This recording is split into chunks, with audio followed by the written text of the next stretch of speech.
championship edition episode. I'm still speechless. The Knicks win the championship, 94-90 over the Spurs. We are the world champions.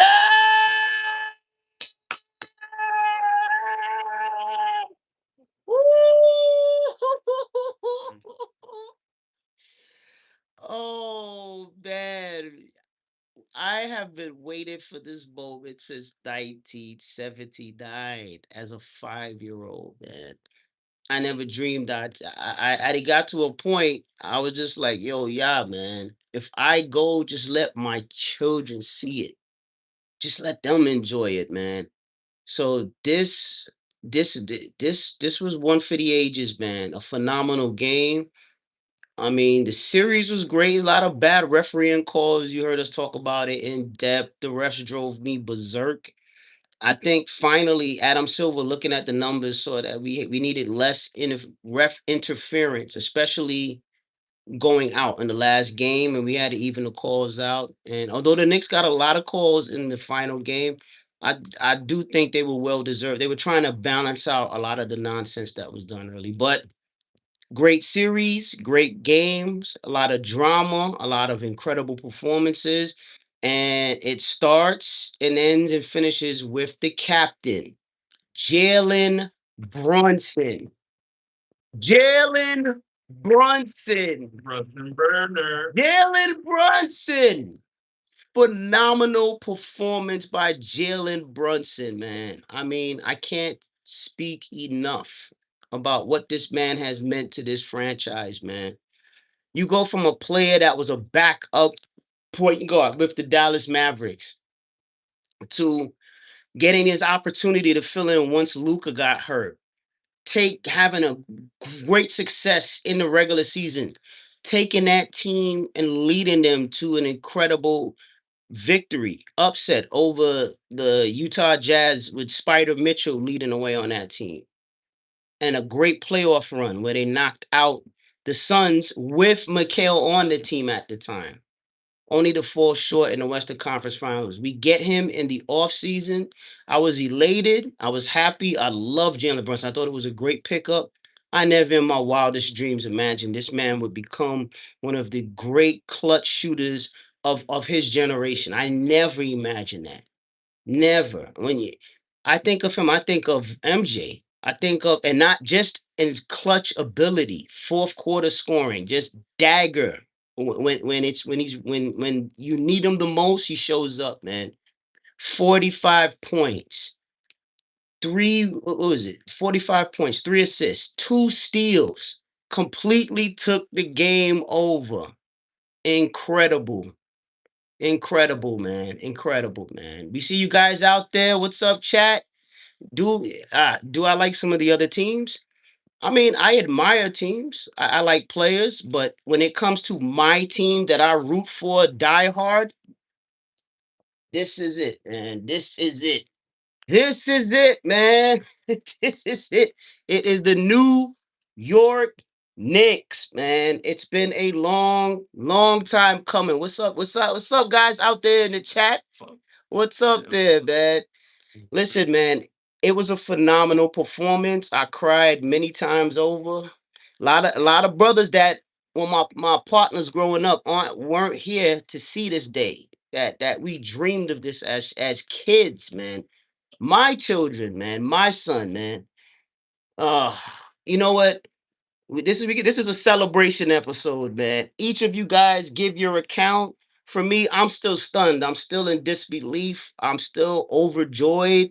I'm I'm still a Jalen Brunson with his dad hugging him, seen away from crying again, bro. So let's give it up to the world champion New York Knicks. Let's give it up, baby.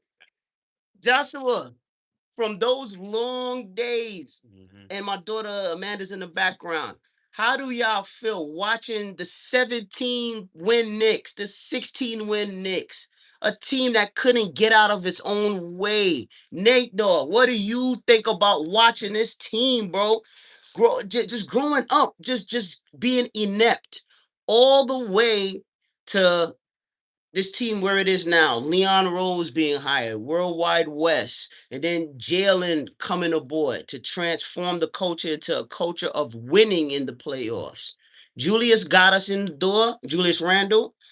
Jalen Brunson taught this group how to win playoff series and games, man. And then all the pieces coming together. Josh Hart, man. The trade for OG, giving up RJ, which we, at the time, a lot of people were worried about. I loved RJ Barrett, man. But getting OG in return, we gave up RJ and quickly. So that was a lot for OG, but OG is OG. Yeah. OG had the most immortal basket in Knick history. We'll go down in playoff basketball history. All right, so we're gonna go around. There's so much I can say. This team done broke records. Jalen Brunson broke playoff records, all-time Knick playoff records. This team had the best point differential in NBA history and during this run, man. The best, the best road record of any playoff team in history. Listen, man, it speaks for itself, man. This was an epic run, man. And the Knicks not only beat the Spurs, but beat the refs as well. So, all right, you guys go. We're gonna open up some bubbly and we're gonna toast this up, man. We're gonna celebrate, man. Mhm. You guys, go ahead. Go ahead. Get in there. Get in there, bro. Tell them Yeah. what you think, man. Tell them what you think. Your experience, how you feel, Yeah. man.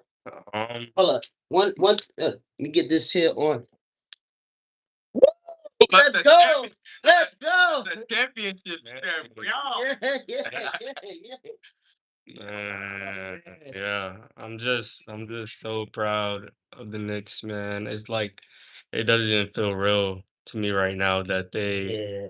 like came all this way out of all the doubt and all the people hating on the Knicks, all the people doubting Jalen Brunson, all the people who doubted Cat as well, or the hate towards Cat. Oh man, it was crazy coming off of that series he had when he left Minnesota. Everybody was doubting him and saying so.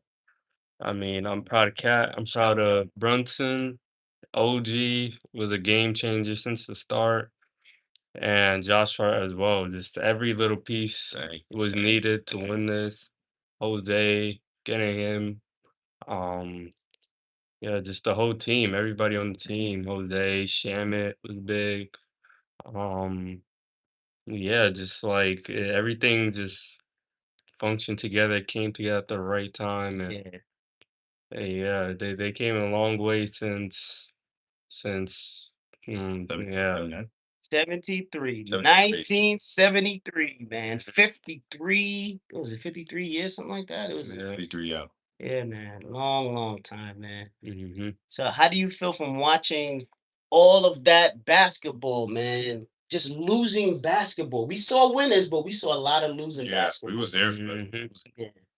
How do you feel, bro, now knowing your team is the best team on the planet, the world champions, man? Yeah, it felt like, and it feels wild. Like this is the feeling that all these other organizations that win, this is the feeling that they have. And it's like, yeah, we really are the best organization. We really like have the best players. This is like proved proved a lot of people wrong. Yeah, man. And it was worth it just sticking through it. It was worth just every step was needed to get here. And I mean, just like you said, like the moves that Leon Rose made. Gosh, man. Yeah, he just came in and just like the last key was just getting Mike Brown as coach. And oh man, that was the last like cherry on top that we needed to. Yeah, man. Can you imagine Mike Brown? When we did our show, Hmm. remember when we did the show about after Tibbs was fired? And you guys can look that episode up. It's on the Fan Pros on the channel. Just look under the list for Fan Pros playlist, and you'll see it under there. The title, after with Tibbs being fired, and you can go into that. We gave our suggestions who we thought should be a good coach. Brown was we were not looking at Brown to be a coach, man. Mhm. I wanted the Denver coach, the former Denver coach, Nugget Mhm. coach, man. Me and Josh, man. That would've been good too. And I mean, in hindsight, listen, Leon knew, man. Leon knew. Listen, we have a coach, one of the first melanated basketball Mhm. coaches to win a championship in the New York era, in New York history. So that in and of itself made tremendous history last night, man. Mhm. What Mike Brown accomplished, man. And he learned to listen to his assistant coaches, man. Not a lot. Tibbs would never have done that. He would have never been that deferential to the other coaches, to the players, listening to the players, getting feedback and allowing them to give him inputs, man. He wouldn't have done that, man. So just kudos to Mike Brown and the coaching staff and man, Nate. And hold up, before we go further, we're gonna propose a toast. So everybody get your glasses in here, man. Let's get this on fan pros right here. You could bring up your two. I'm gonna do one first to the New York Knicks. 2026, an incredible season. We are the best in the world. Cheers. Salud. Ooh, this feels good, man. Feels good. It's pretty That's good, good. too. Yeah, yeah, that's smooth. Mhm. All right, Nate Dogg, tell them just your experience as a Nick fan. How do you feel with your team being now the best team in the world, the world champions, man? How do you feel, bro? Um, I was like, I was ecstatic, man. I was just like, I was surprised, but I wasn't surprised because I knew we were gonna do this, Yeah, and for two, we were supposed to do this in four. Honestly, absolutely. That was our prediction. yeah, yeah. Yeah, that was our prediction. So I was in the moment like, yes, we finally did it, and yes, I mean, this is what was supposed to happen. Yeah, No matter what. yeah, And it made me even more excited and even more just really respect their game so much because I watched all of the games from beginning to end, and I was able to see and recognize what they had to go up against. The unfair plays, the officiating, and all those things above. A lot of different types of sources saying that we wouldn't pull this off. right. No, like, even though we were coming back every single time. Yeah, So it was just an amazing thing to see and amazing to be part of. yeah, Despite all of the things we were going through in and out of our community, seeing everyone get together and band together to celebrate. yeah. It was just an amazing thing to see and be part of. And they shut everyone up, man. The thing that a lot of people were saying is that we don't have enough chemistry. Our chemistry doesn't match the chemistry of the Spurs and Right, OKC. But right. a lot of people don't understand that Brunson, Hart, and Bridges play together already. Ye- They won the NCAA. Villanova. Exactly. And Brunson was the happiest guy in the world when he found out that he got Hart on the team. Yeah, Brunson was at the mall with his mom at the time, yeah, and when he found out that Hart got traded to the Knicks, he was just ecstatic. He was ready to explode. So people just don't know, and people don't realize that Cat gets along with anyone, man. Cat can adapt. He's just a friendly guy. Cat can adapt, and he can be just that guy yeah, and on any team. You yeah, know what I mean? yeah, So for a lot of people to say like, oh, they're a good team, but their chemistry is going to lead them to losing, just doesn't make sense at all. yeah. Our best, one of our best, our best, cause our best is really Cat involved, but our best three guys, have the closest relationship. And, obviously a team is everything to win a chip, So that was just a really good thing to see, man. We shut up a lot of haters, man. Teamwork makes the A lot, dream work. a lot of haters. It's a A lot. lot of haters, man. You know what I realized with this championship run? And I said it the last video. There was a lot of I think New York Knick fans get a horrible rap nationwide.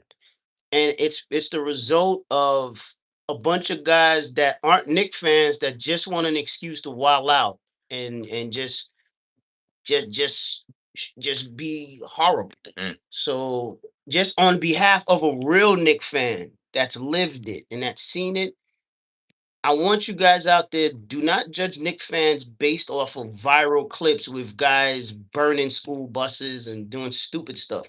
That has, if you were to interview those guys, they probably don't even know other than Brunson who's on the team, No, man. All right. no. A lot of the guys I saw doing crazy stuff in the city had no Nick jerseys on and were just criminals doing. Most of them are shirtless, man. So I think the Nick fan got a bad rap nationwide for that, and I don't think it's right, man. But that's just my 2 cents on that one, man. All right, this is a celebration video, man. If I when looking back at this team from last year, you remember Josh when we did that video after that heartbreaking Pacer Nick series, Yep. where where everything that could go wrong went wrong. We were complaining about the Knicks not getting calls then, man. You know what I'm saying? So it's just great to see. Great to see, man. Back then, we knew that we could no longer go with Tibbs. They had to make a change, man. And it hurt because we know we had the team that could win a title then. As good as OKC was, the Knicks could beat them, but they needed a different set. They needed a coach that played 1 through 15, not just 1 through 5, and maybe one guy here or there. We needed a coach that wouldn't run the team down, that would spread the minutes out. In this series, Victor Wembanyama got tired going towards the back end of those games 4 and 5, because he had been run ragged with minutes by Mitch Johnson. Mitch Johnson was Tibbs. That really was what we went through last year. But Jalen was gassed, man. Hart was gassed. He used to give Hart like mutant minutes, man. Yeah. Mhm. So to have Mike Brown this year trust the team, spread the offense out. You saw Huck Porty in this game, this championship game. You would have never seen that with Tibbs. Never. Mhm. Not in a million years, man. Tibbs, it took Tibbs to game, what was it, 3 Yeah. last year against the Mhm. Pacers to finally play Shamit. So Mhm. again, kudos to Mike Brown for playing everybody. Letting the offense become more free flowing and less archaic. Kudos for Jalen Brunson, allowing himself to be coached that way and playing more off ball and trying to get his guys involved, trying to get more assists up, but also knowing when your guys aren't doing it, which was the case in this game where they just didn't have it. Your starting lineup, I got to go out there and take it, and that's what a killer does, man.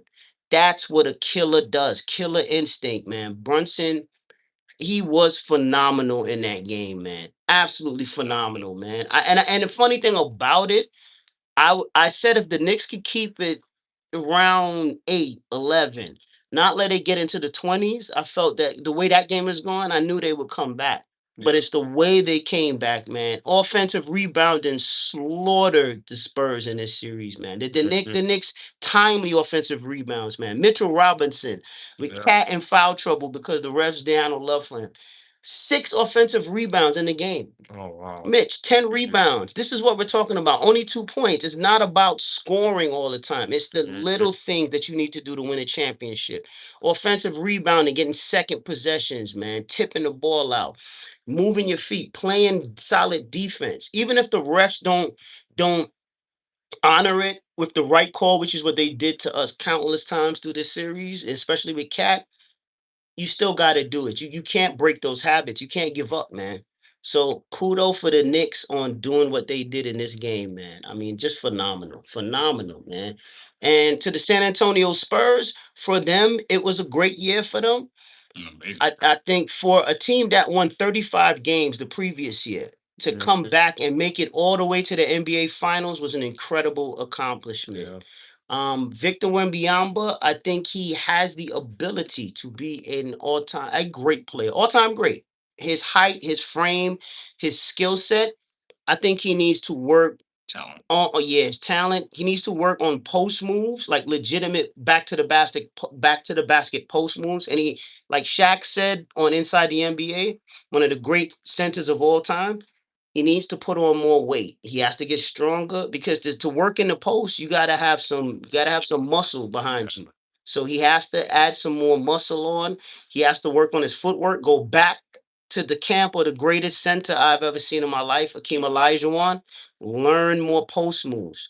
In the post, on one pivot, you can go to me. You can have maybe 5 or 6 different moves depending on how you use And, your and pivot. he has an insane stride too, man. Yeah, yeah, he can run the full length of the court. He Exactly. can shoot the three. So it's the future is bright for Wemby, but he needs to work on his game, and then he needs to work on his spirit and his mind. Yes. The behavior he showed in this series was atrocious, man. And his character, man. His character, his in basketball integrity in this series was awful, man. Grabbing Jalen by the neck, choke slamming him to the ground, trying to go for his ankle on the kick out in that game in the clincher game. I mean, he it was that was a flagrant, and he should have been thrown out the game for that, but or at least given the flagrant, There was even a and clip suspended for of the him trying to like jumping into OG. yeah, Yeah, he trying to tried to kick jump. Yeah, knee in, man. you can end a player's career for that.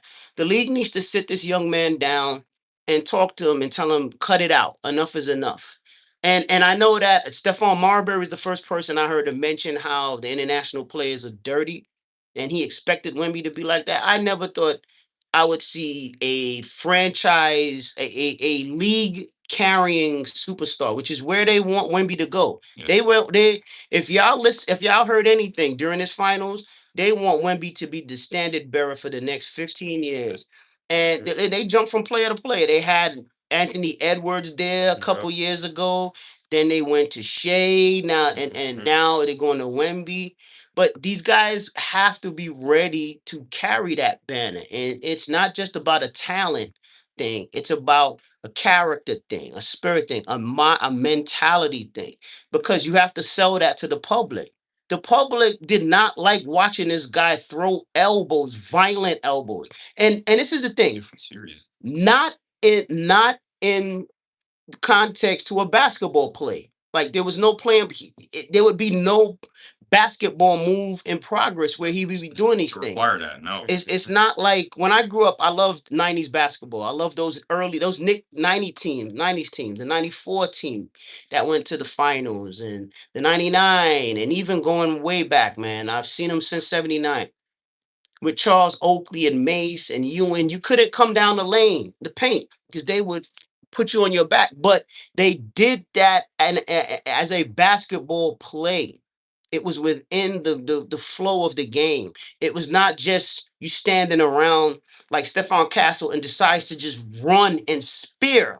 You know what I'm That saying? was oh And Brock Lesnar spear Brunson, who was not anyway in your way.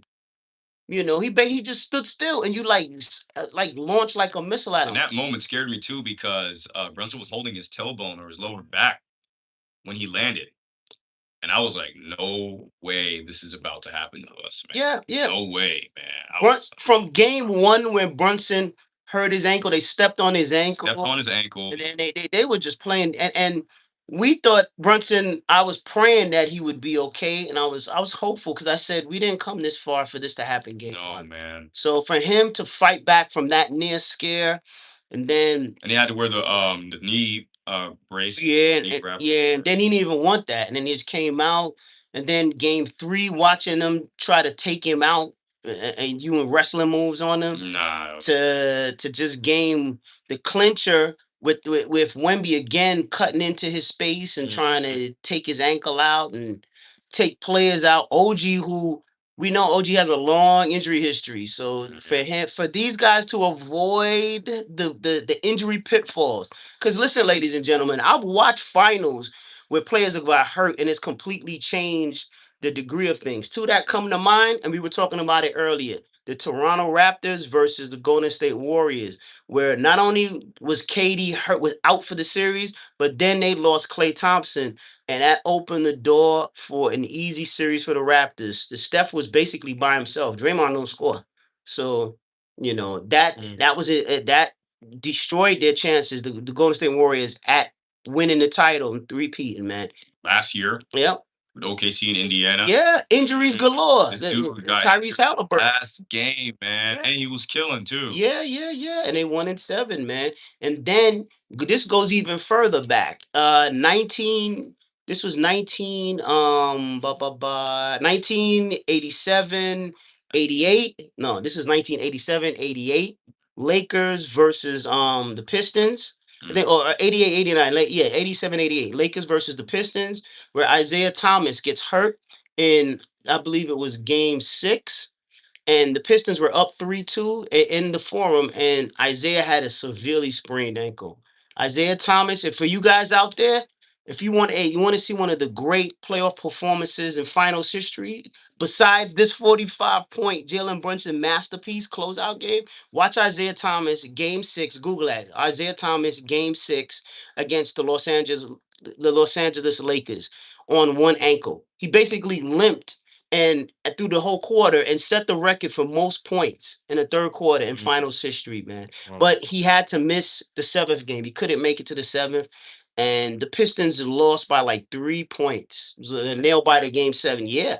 But, and I'm gonna end this, the following year in the series, it was a rematch. Both teams made it back, but now the Pistons used that fire to fuel them. Kind of like what the Knicks did with the Indiana Pacers. The Knicks used that to fuel them all year long, saying never again, man, never again. If mm, we get the opportunity, we're not gonna waste it. The Pistons became the best team in the league record wise, and Mm, then ended up facing the Lakers again in the finals. But this time, Byron Scott got hurt during practice, so he was out for the series.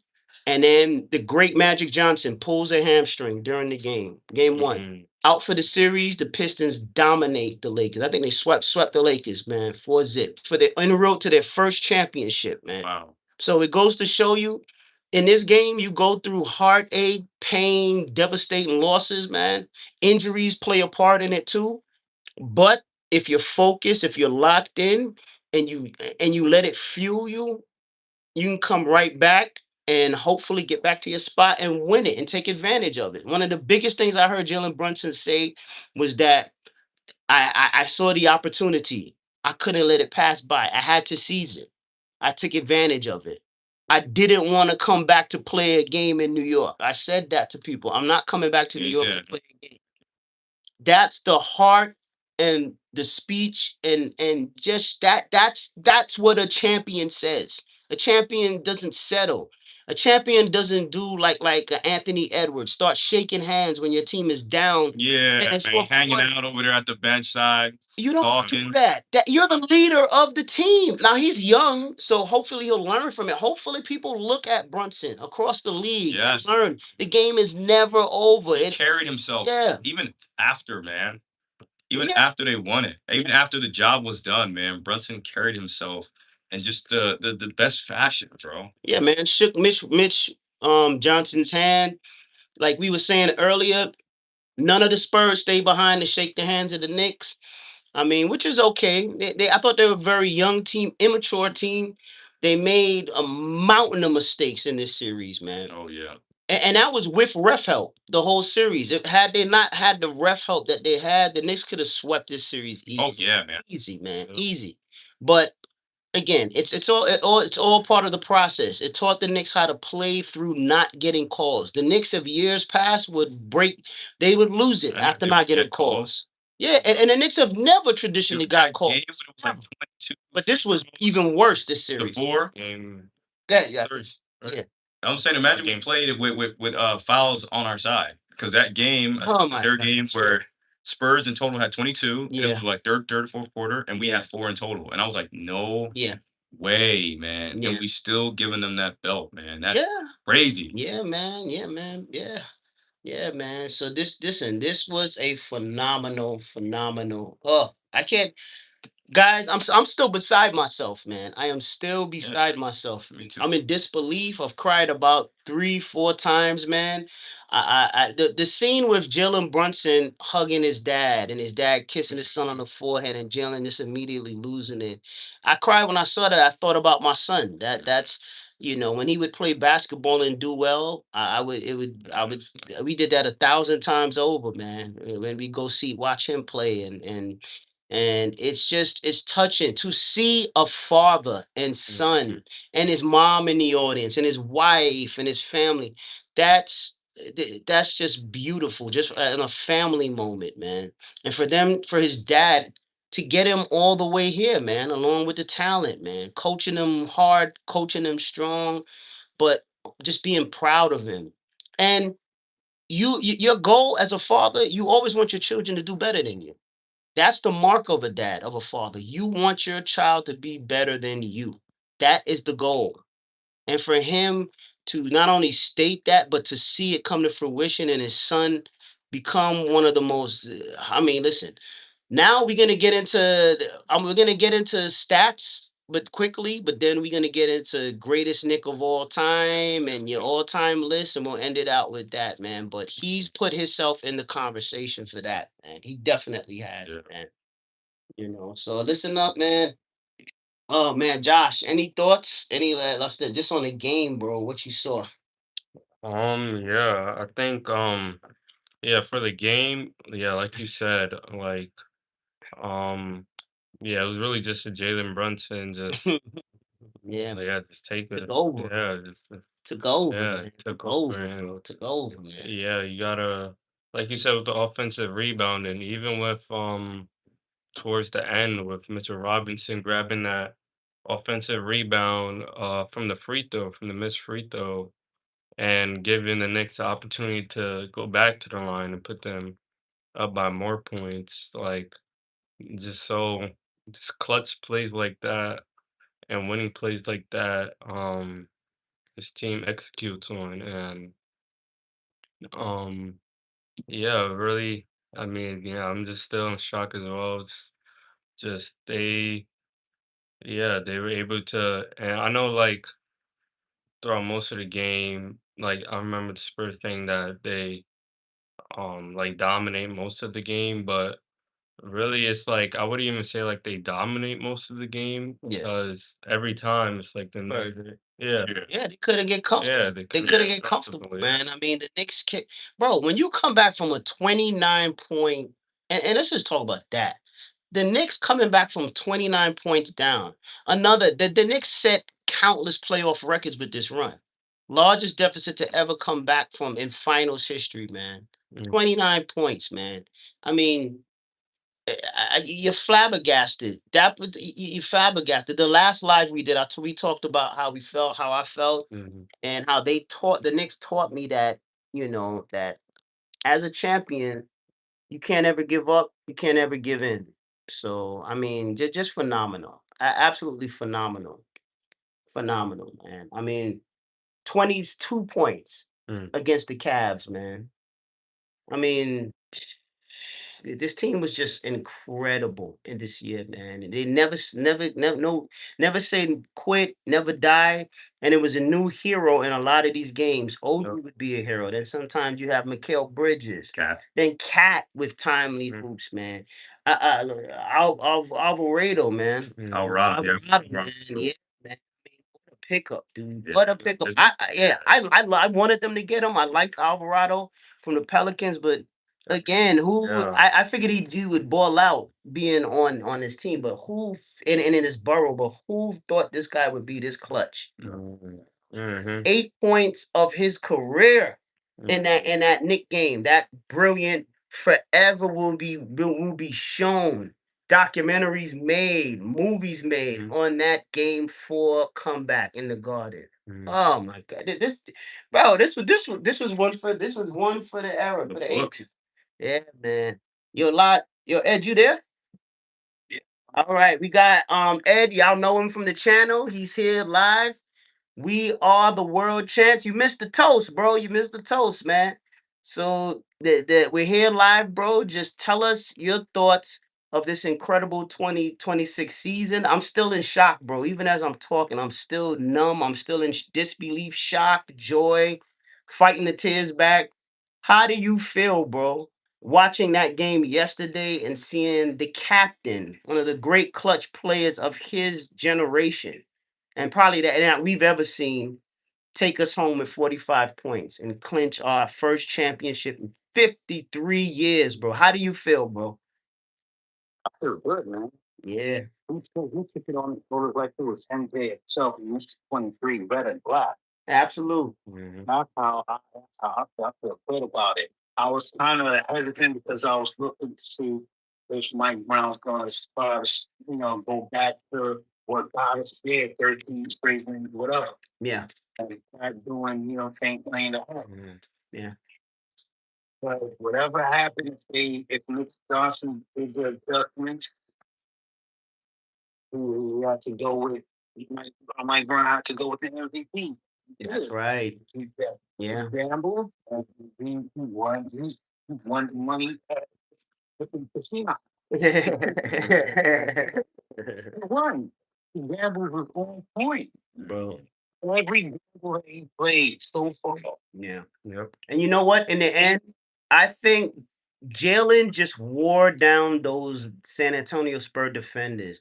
Like they had to play overly physical, foul. Really And, early. yeah, and then this closeout game, the refs finally realized we gotta start making these calls on Brunson, man. We gotta give him these foul calls, man. They tried to do it. Most of the series looked the other way, and it took Brunson nearly being unconscious for them to call a foul.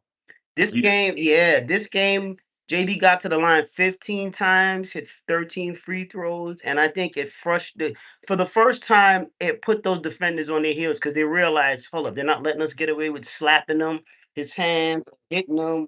You have to actually play like clean defense, clean, legit defense, like the kind of defense Cap was playing at time. And some of these other guys, and then they were in trouble when they realized the game was going to be called like that. They knew it was going to be a long night, and so did JB, and nothing stopped them. That's why Stephon Castle think he had a quiet game. Yeah, We had a horrible game. 1 for 10.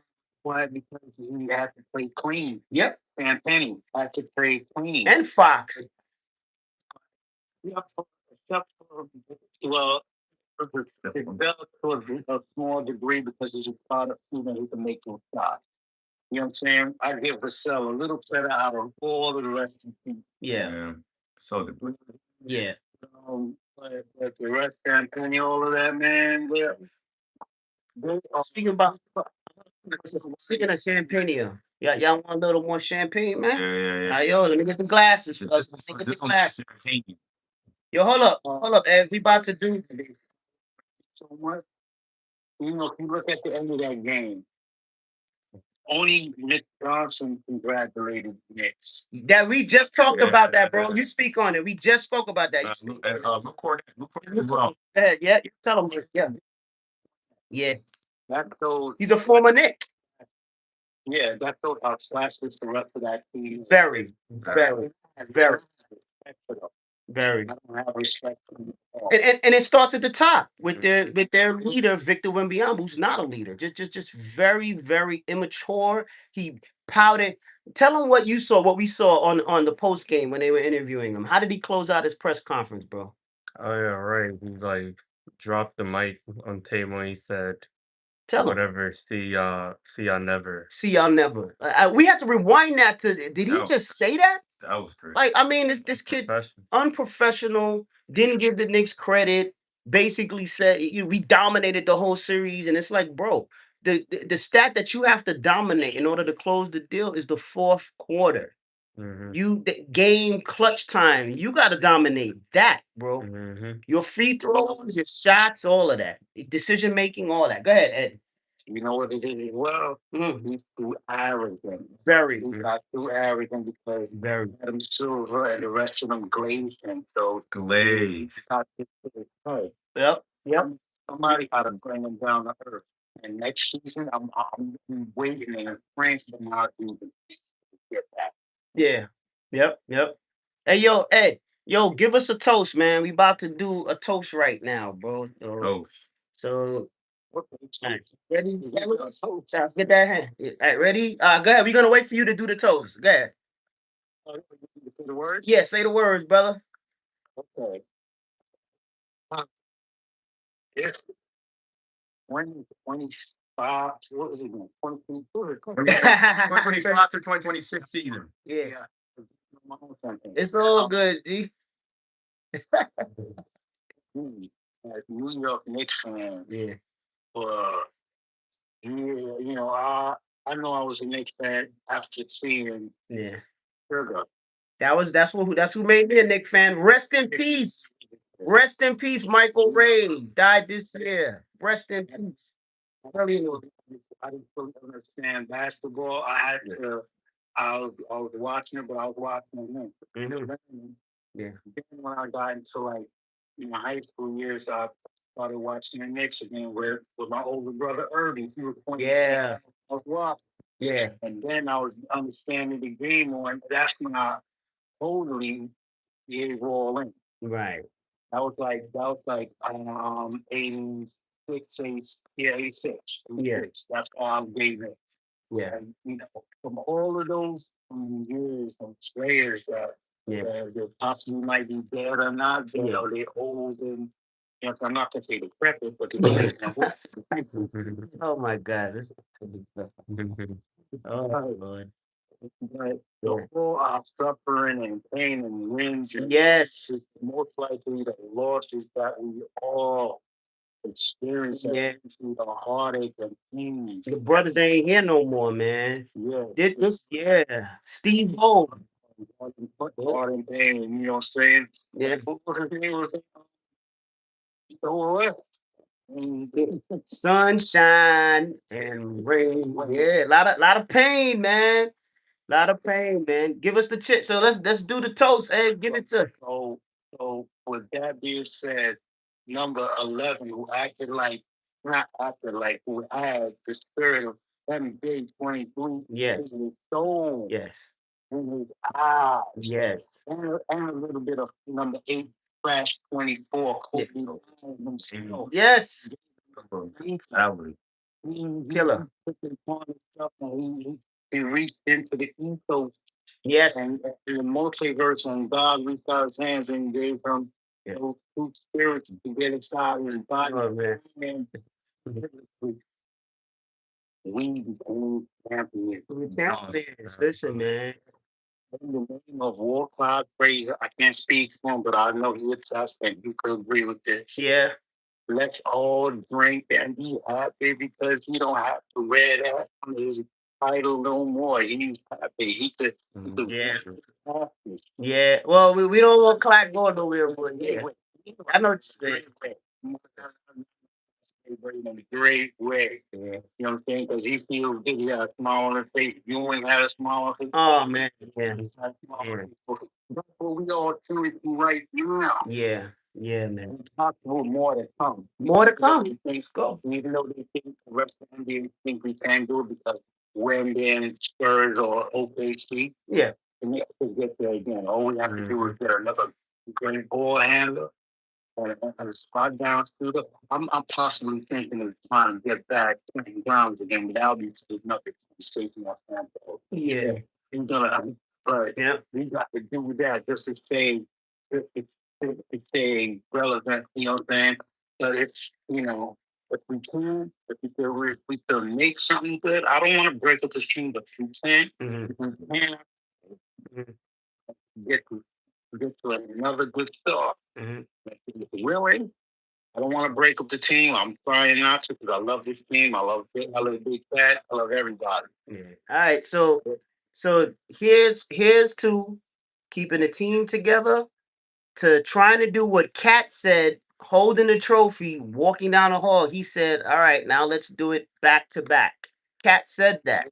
So here's to trying to get back and win it again, keeping the nucleus together and celebrating an impossible, improbable, phenomenal playoff run, record-setting playoff run, individually with Brunson and team-wise with this incredible. Listen, top 3 playoff performance team all time. They may not be the prettiest, they may not have all of the mega generational talents, but they got star power. There's 2 Hall of Famers in that starting lineup, and that's Jalen Brunson and Karl Anthony Towns. And they're still writing their story. So we don't know what heights they can get to. So let's cheer it up for this 3rd Knick championship. Salute. Salute, man. It wasn't pretty, but it was good. Absolute for the city. you know I'm a rapper, man. I can spit Yeah. to my grave, so I'm just setting it up, man. So listen, man, we'll go around. How did for me seeing Patrick Ewing, man, seeing Cat hug him, Pat now working with the Knicks, as well as a lot of those Knicks that you see that come back to the Garden are on staff for the Knicks, meaning they'll get a championship ring as well. For Patrick to say how much it meant to him, for Dolan to do that, James Dolan, the owner, and for Knicks to involve him and everybody else is, Starks has been working for them. Allen Houston is a executive for them, and Larry Johnson is a liaison for them. Spree, Well, to see these guys there and not only be a part of it with camaraderie, but also get a physical ring, making up for 1999. yeah. I mean, it's beautiful. Remember, and I say this a lot of times on this show, I've told this story many times. The last Knicks championship finals loss, I was at that last game when the Knicks lost on a last second shot by Avery Johnson from the corner. I never forget it. We doubled Tim Duncan and he swung it to Avery, and Avery hit a little mid range jumper that iced the game. And in that particular game, and I had a chance to tell Latrell Sprewell when I saw him at one of the watch parties at the Garden, how much he dominated that game. And if it wasn't for the greatest power forward of all time, Tim Duncan, he would have been the MVP of that series. Spree was unstoppable. And it was great in that closeout game. He was phenomenal in that closeout game. But to go full scale from that pain, that was the lowest Nick loss that I've ever had because I witnessed my team losing. I saw it with my own eyes. I back then they didn't kick you out the Garden, so you could stay there. So I basically watched it, watched them get the trophy, watched Duncan get the MVP, and just stood there staring, like how could this happen, man? And it was injuries. What we talked about earlier, how you need everything to fall right. But I say that to say to see how did it make y'all? Yeah, I said that to say, how did it make y'all feel to see these all-time greats a part of this whole historic playoff run? For me, coming from that hurt and pain of 99 to now seeing that, it was phenomenal. It was phenomenal. Jay. All right, Ed, let's start with you. Tell people out there how you felt, and then we'll go around to Nate, and then go around to Josh. How did you feel about that, Ed? It was awesome, man. I can't say no more about it. Yeah, that shows you. That shows you that Dolan Dolan is doing the best that he can. He didn't know no better back in the day. He was trying to do the right by his team and his players, but they all love him. Yeah. But the media doesn't understand that, especially Stephen A. Smith. So he Yeah. talk all that other stuff. So Mm, it was great to see. It was great to see. yeah. Them all, think all being a part of it because the last time we had it was in 70 and 73. Right. The only person who could understand it is God. Yeah, that was there. Yeah, yeah, yeah, yeah. Yeah, that's what he wanted. Yeah, when they had like the game 4, they had some of the old team members there, the Bill Bradleys, a lot of those guys that was a part of it. Clyde has been the consistent, Yeah. standard bearer for Knicks excellency, man. Patrick Ewing is the all-time records holder, but one of the all-time winners still going. I mean, that's the standard bearer for us was Walt Clyde Frazier. So it was great to see all of the crew there, man, and just celebrating, man. Nate, what did you think about seeing some of these guys that you saw in the past? Like for your generation, is it fair to say that like Carmelo, Amon Shumpert, Jeremy Lin, these guys who and Lin being back at the Garden. Like how did you feel, Nate? And then we're gonna go to you, Josh. How did you feel to see these old great Knicks there? It felt amazing because like seeing Melo and Jeremy Lin and Shumpert and Yeah. that those guys when they were on the Knicks, that was like when my first time being chiming in, Right. really being tuned in to Knicks basketball. Yeah. Prior to that, I wasn't as tuned in, but watching Knicks basketball, it started off really for me when Jeremy Lin would hit those game winning shots and Carmelo would just demonstrate. his skill and all those things. So it was amazing seeing them come out. It was amazing seeing Patrick Ewing come out and all those real OGs come out, even though at the time, they were playing and handling business way before I was even born. Yeah. But it was still dope because we're seeing a whole bunch of leaders in a way, and we're just and for the guys in this current generation, Yeah. we're literally watching the torch being passed Yeah. in front of our own eyes, man. Yeah, So man. seeing that was just magnificent, man. Yeah. In a space where we're very very early to this, and we're very very somewhat new to this. So seeing the torches being passed now, it was just an amazing thing to see. It's really nice. All right, Joshua, what did you think seeing some of these guys of the past? You heard me show you Patrick Ewing games many times over, and you witnessed seeing him. What did you think, bro, of seeing the great Patrick Ewing do his thing, bro? Yeah, it was really special. It was a special moment seeing all three of the captains together Yeah, and yeah, seeing just them pass the torch down. And mhm, yeah, you seen like through the whole playoffs they were there. Through the whole playoffs they were at every game supporting Jalen. And yeah, it really, yeah, seeing like Carmelo there and Shumper and seeing JR going to the crowd and yeah. going to people.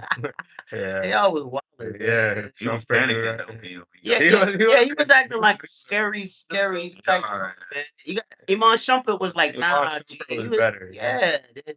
I met JR one time in passing, man, and he just had that scary vibe. It's like, bro, Hmm. man, the town loves you. Like, relax. Yeah. You got to carry yourself as such. But go ahead, bro. Yeah, but like, yeah, seeing all of them just,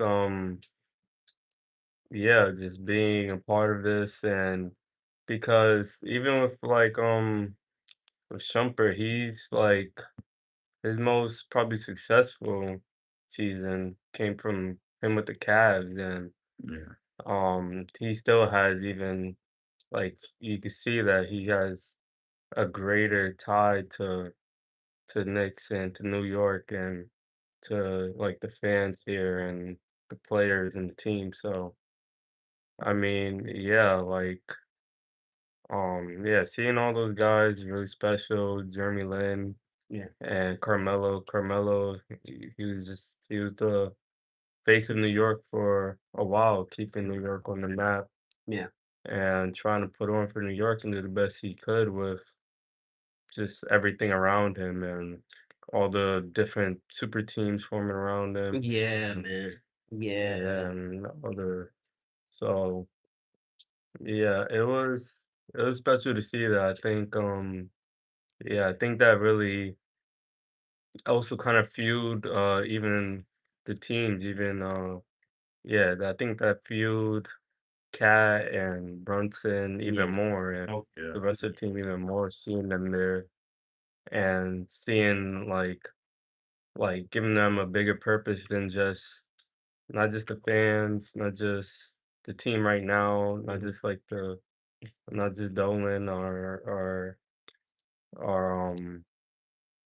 Leon Rose, but just like even like the old players, just the history and legacy of it as well, and breaking the negative, uh, yeah, yeah, the yeah. negative like stereotype, Yeah, yeah, standard, standard that we yeah, had, standard. man. Yeah, we went from fans wearing paper bags all across the garden, protesting outside the garden for Dolan to be fired, wearing it inside, having being escorted out. We went from Charles Oakley getting into a brawl and being ejected to court cases with him and Dolan.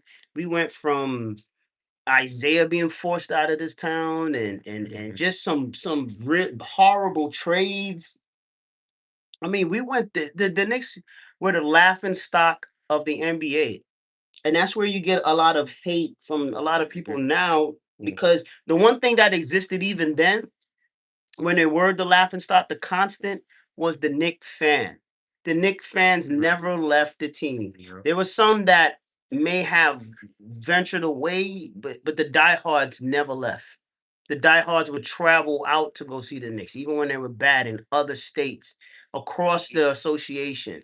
So Kudos for the Nick fan being a consistent thing. And then Dolan realizing he needed to hire competent basketball minded, business minded people to run the organization. And getting a Leon who knows the league like the back of his hand as a former agent, getting a Worldwide West who has been an incredible behind the scenes guy, similar to Al Heyman, where you don't see his face, but you hear his name mentioned in all kind of rap songs. Homages dropped to him from Jay-Z to Drake because he's that much of a power broker behind the scenes and a mover and a shaker. You're getting those guys to run it, man. To then getting again the moves that Leon made, getting Jalen Brunson, man. How about further before that, getting Derrick Rose when the Knicks had Julius Randle. Mhm. The Derrick Rose acquisition helped the Knicks make their first Mm. playoff appearance in years. And that COVID, in Mhm. that game coming out of COVID, Yeah. where Julius had an incredible MVP type year that Mhm. year. They're just a little more like Derrick Rose was the first move to then the Josh Hart move, which I loved at the time. I loved Josh Hart's game. I thought he was an all around jack of trades, so I thought he'd be good, but not like this, man. Mhm. To then giving up those 5 picks. Remember what Porty said? We can't say it on this live, but them 5 picks, man. Yeah, that's what they said. Them 5 picks, man. Uh-huh. Nobody's thinking about it, talking about that now. At the time, I never said that because I loved the trade and I know what Mikhail could do. Yeah. He just needed to be. He's been asked to sacrifice a lot. Mhm. Him, Yeah. Cat. These are guys that averaged around 20 points at their respective teams, man, and were the franchises, were the hubs Mhm. that the offense went through. So they've been asked to give up a lot of shots and sacrifice for the good of the team, man.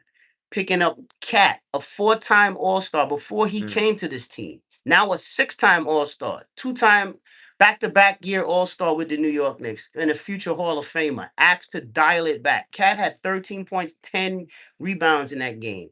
A Carl Anthony Towns team where he's the hub, Cat could have easily had 30 Mhm. points, 16 rebounds, Mhm. two blocks, 2 steals. That's the type of player he is.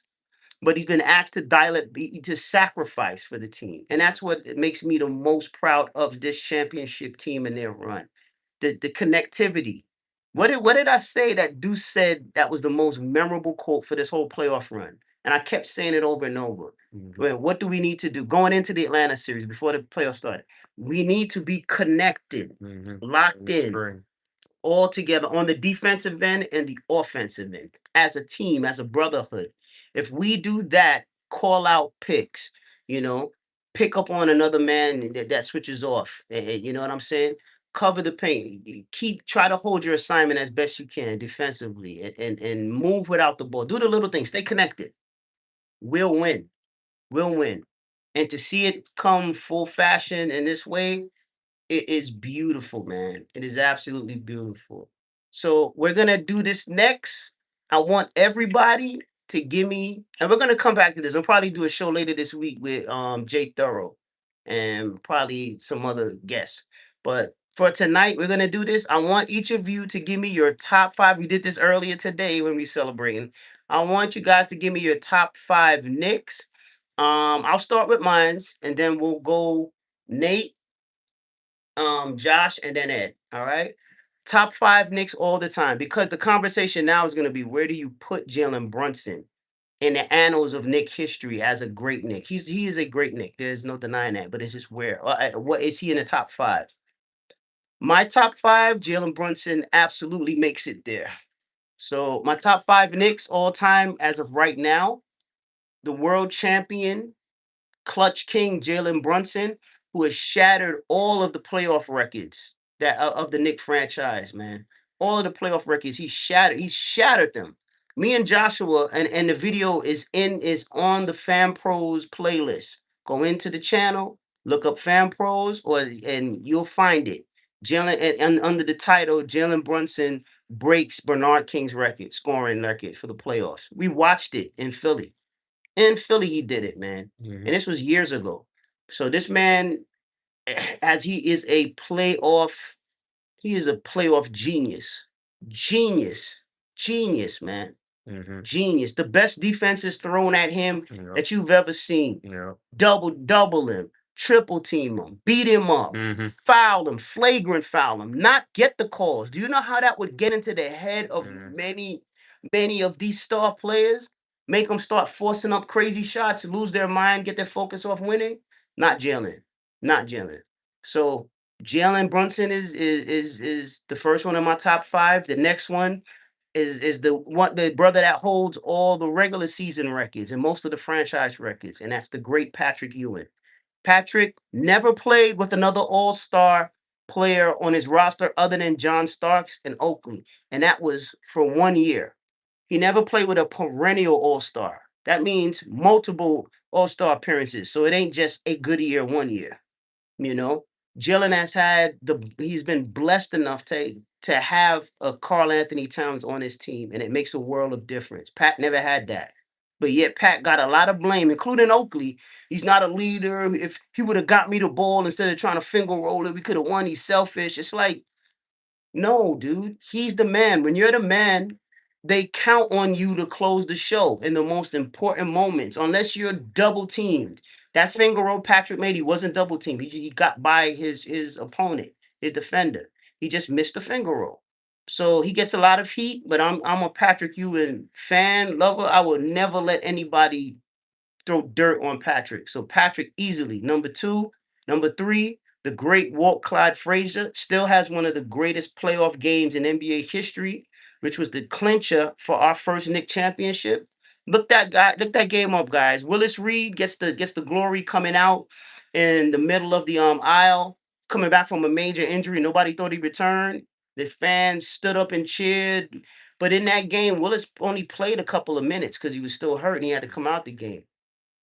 And yep, very yep. Just like Magic did when Kareem was injured in the 1980s finals, and he said, never fear, Magic's here, and had one of the all-time great playoff games in NBA history as well. Clyde did that for us in 69-70 for our first championship. So the great clutch player, all world, all pro defensive, first team defensive player, as well as all star, man. Great Hall of Fame player, top 50 player. Both of them, Ewing and Clyde, the great Walt Clyde Frazier. Next up for number 4 is the great Bernard King. The man that after Michael Ray Richardson he had been dealing with substance abuse issues and had to be traded because he was just doing too much with the team. He's causing too much disruptions. The Knicks were able to pull off one of the great trades of all time.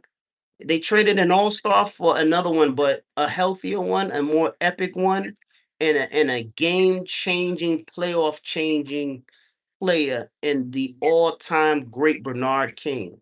With Michael Ray, we lost in that first round matchup to the Bulls. So the Knicks were he brought us back to relevance. He's the reason I became a Knicks fan. But Bernard started to help us get playoff wins. You know, Bernard King, one of his greatest moments, and Knicks fans out there, I want you guys to look that series up in that game, especially the closeout game. Knicks versus Pistons. Isaiah Thomas versus the great Bernard King in the first round matchup. This is 84 playoff. And Bernard did what Jalen did in that fourth quarter, in fourth quarter in the overtime. Completely took the game over. Put the Knicks on his back, took them to victory. We advanced on to play the Celtics and played them in an incredible, grueling series, 7-game series, but lost to them. The Celtics eventually became the world champions later on in that playoff run against the Lakers. But Bernard King was a phenomenal Knick.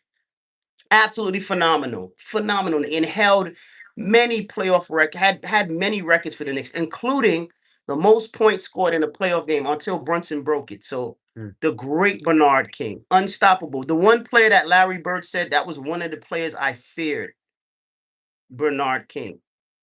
And I think that's 4. And last up, today we kind of debated this. I wanted to say Michael Ray Richardson, but I can't. If I'm looking at career wise and everything he did, I gotta put Carmelo Anthony over him. I put Carmelo there. Willis Reed should be there, But I'm talking about players that my list, players that I've seen, watched enough of. I think it's easy to put Willis there, but Carmelo was one of the greatest scorers of his generation. Of his generation, man. First ballot Hall of Famer like Willis, but just an incredible player. Again, you got this is what I want people to remember. Willis Reed was the captain. He won, he was finals MVP twice, but Willis Reed had an all-time great Knick team around him. Do you know the amount of Hall of Famers on that Knick team? Top 50 all-time players on that Knick team. That Knick team was a great team. Carmelo, again, pretty much just like Ewing, did not have consistent perennial all-stars on his team. He had Amari, but Amari was hurt so much he was in name only. Wasn't on the floor when Melo needed him enough. And then when he finally got there, his knees were so shot from microfracture surgery, he was a shell of himself. So Carmelo had to carry a lot of the brunt. He had a lot of good, solid players around him, but no perennial all stars. You need another 1A to take the pressure off of the main guy. You need a Carl Anthony Towns, man. You need that guy. You need an OG Anunoby to take the pressure off. Sneaky one too. Yeah, man. Yeah. Slept on, yeah. Yeah, Very man. sneaky one. So that's my top five.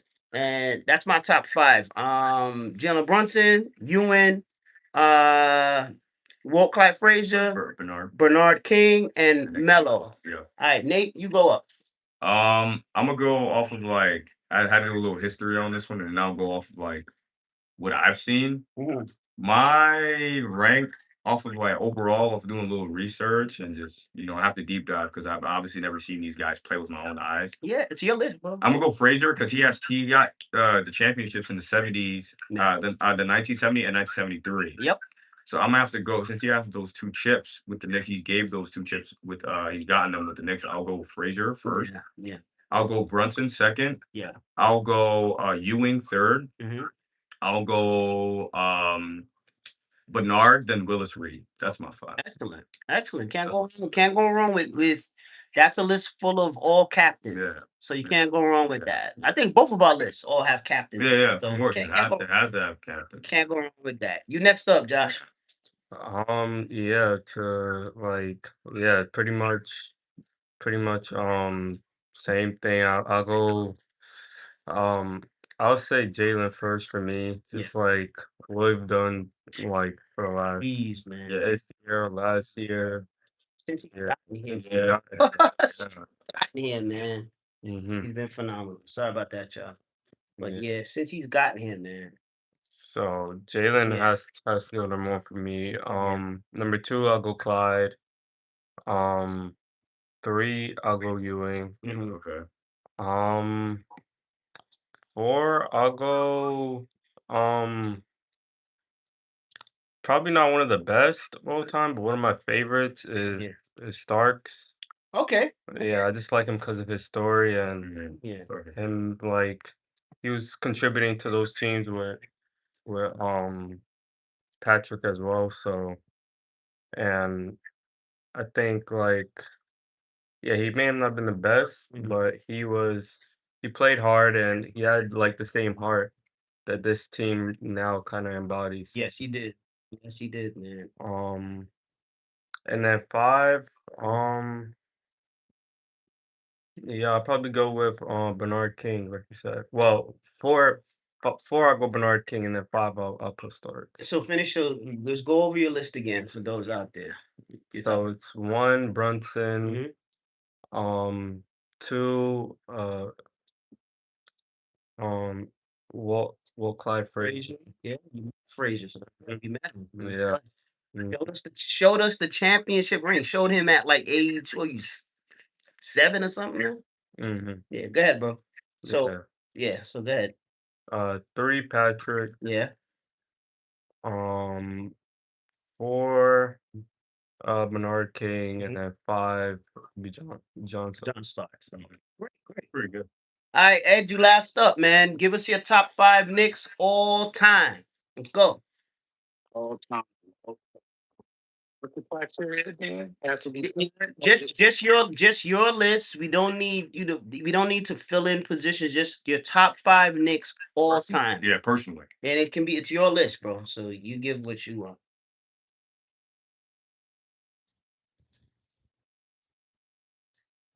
Ewing, Pounds. Okay. Ewing, Pounds, Mellow, Okay. Hello. Brunson, and Brunson. Okay. Okay. That's pretty good, man. Okay. Ewing, Towns, Brunson, Houston. Allen Houston, and Carmelo Anthony. Okay. All right.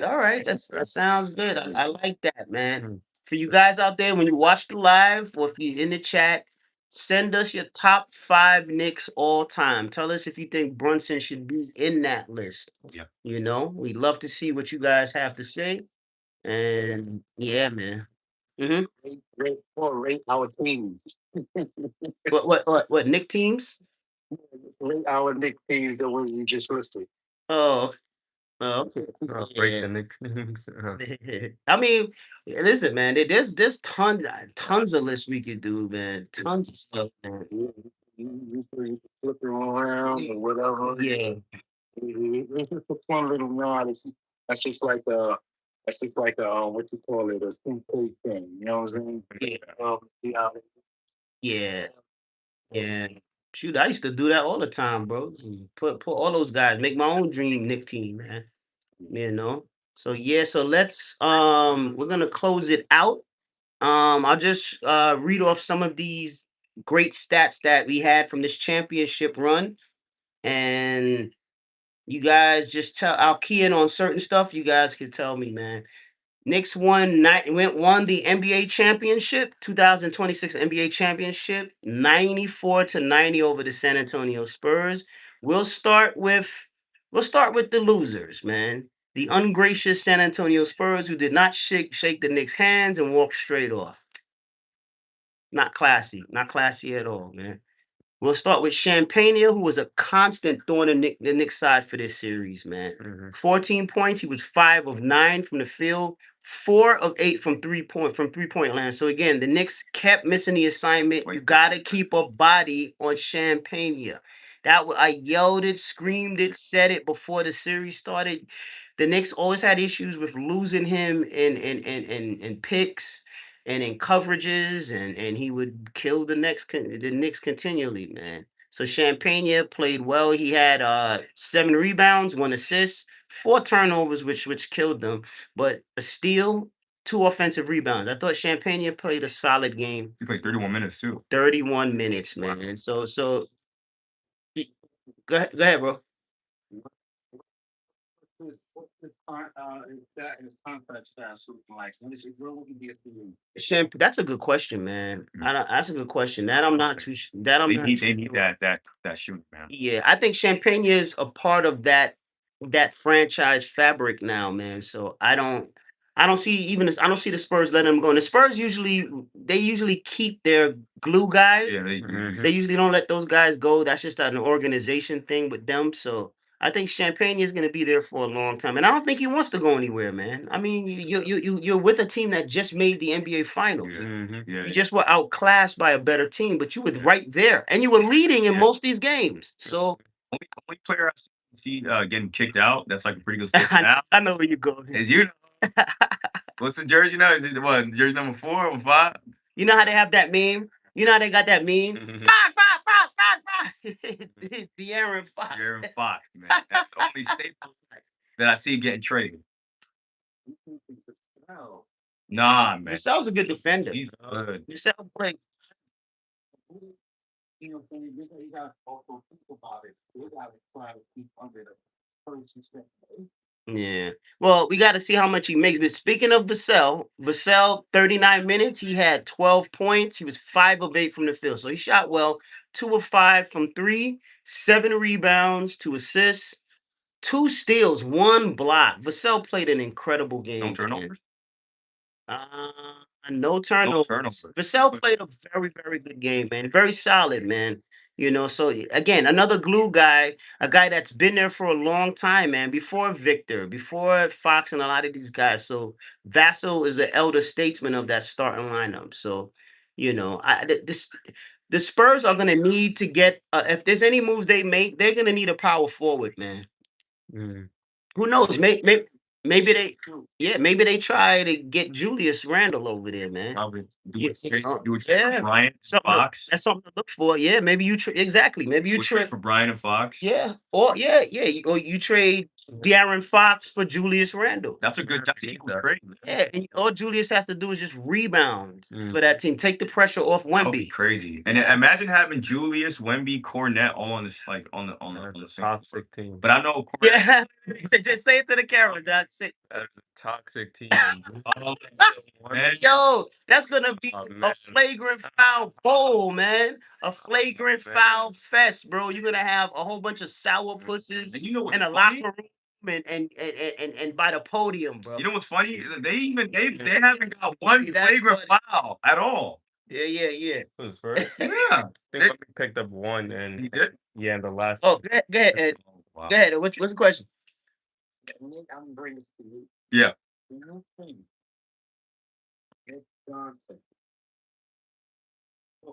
maybe as well or coach well his team? Oh, I'm glad you brung that up because now we're talking about trades and people getting sent, man. I think he did well, let's be realistic, man. If this is the last game, right? For the Knicks, and you're trying your hardest to trying to keep yourself from going home, you want to make sure you're playing your most important guy. So there's a pro and con of this of the way that he arranged the game. Like, yo, this is our last game, so we gotta pull out all of our cards, right? We gotta pull out all our trump cards. But the way that he coached, there was a play where there was a timeout and the Spurs were actually out on the floor before the Knicks were. The Knicks were still gathering info. And he let the players, the Spurs players, he let Wemby and Harper and all of them come out on the floor early. That's when Fisher was the extra man on the floor. Yes. So they were all just standing out. It should have been technical. Yeah, they were all just standing out there, right? The refs again didn't see it. I don't. And the coach, Stevie Wonder out there. the coach, I don't see nothing. Mitch, he let this all happen, right? Yeah. And he and so the Spurs players they were stuck. And they were all scrambling and trying to figure out who to guard. And that's how OG ended up splitting through everybody and ended up hitting that game winner. Oh, you talking about game 4? That game. That was different. When it all came out earlier and and he didn't say a thing about it. So not only about this last game we're talking about, I don't think he did a good a perfect job in coaching this. Coaching. And on top of that, they had so much leverage, man. They were giving it to them, man. He didn't make enough adjustments. No, he didn't call timeouts. No. His timeout usage was terrible, man. When the Knicks went on that epic run, and everybody said it at nauseum, I say it again. That was coaching 101. You have to call a timeout to break the momentum. Yeah. You cannot let a team go on a 24-4 run or 20 whatever run that the Knicks did to get back in it. You can't let that happen. You get let go, man, as a coach. I don't. Again, the Spurs are not that kind of I know they're not. They're not. What makes the Spurs organization a great one is they preach continuity. Yes. So just like when I was hearing a lot of people saying how De'Aaron Fox and Spurs fans yelling at Michelle Beadle and a lot of these other Spurs fans podcasters, oh, they got to bench Fox and start Dylan Harper. I knew that was going to happen because if you watch that Spurs team through these rounds like we did, especially that OKC series, Harper was turning the ball over left and right. Castle was setting records for turnovers in a playoff series. That man had 10, yo, bro, he had like a triple double, but just with turnovers. 10 turnovers, like 10 assists and double figure points, man. So the only trusted ball handler to get the guys in their sets, veteran, was De'Aaron Fox. There's no way he was gonna not start him. When Fox went out and they started Dylan Harper, Harper's mindset is not as a point guard. It is to score first, drive the ball into the paint. That's what he does, man. He can pass, but he's not a great point guard. He's not a cerebral point guard. Castle can distribute the ball. He just turns it over a lot. Castle can run an offense, Yeah. but and he'll get seasoned and be better. But he just turns the ball over way too much. Mhm. And you can only get away with that, but so much. The Knicks. Yeah. That was another reason they lost this series was timely and Wimbyamba, timely turnovers. Wimbyamba drove way too much, man, in this series, man, and he turned the ball over. People forget that his first 2 games against the Knicks, he had 10 turnovers, 6 in game 1, 4 in game 2, and they were all killers, man. You cannot do that, man, as a young team and survive, man. So yeah, Vic will go to Castle. Castle played 32 minutes. 6 points, 1 of 10 from That the was field. crazy, man. 0 of 3 from 3-point range. 4 of 6 from the free throw line. He had 5 rebounds, 4 assists, 3 turnovers. So you basically canceled out your assist to turnover ratio. Where it's like you only really got 1 assist. You know, 1 steal. He was a net negative, a -1, man. So it was just a nightmare game for Castle, man. Last Nightmare two. game for him. That's gonna be his dream. And the closeout game. And he was killing him. The Knicks needed to slow him down. So Yeah. and I felt what hurt him the most, you look at his the fouls, he had 3 fouls. He had to guard Jalen, and Jalen was killing him. Jalen was killing him. Torching him. Killing him, torching him, man.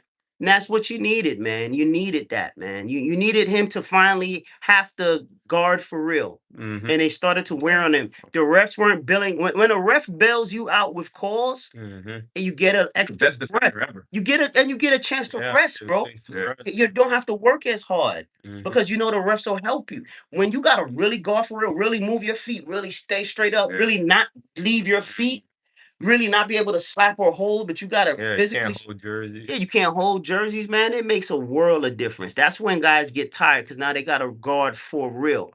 So a dreadful game for Castle, man. De'Aaron Fox, who had a nightmare series, had 7 points, 3 of 15 from the field. Ouch. 1 of 8 from 3-point range. Man. 1 of 8. I want to say this about De'Aaron Fox, man.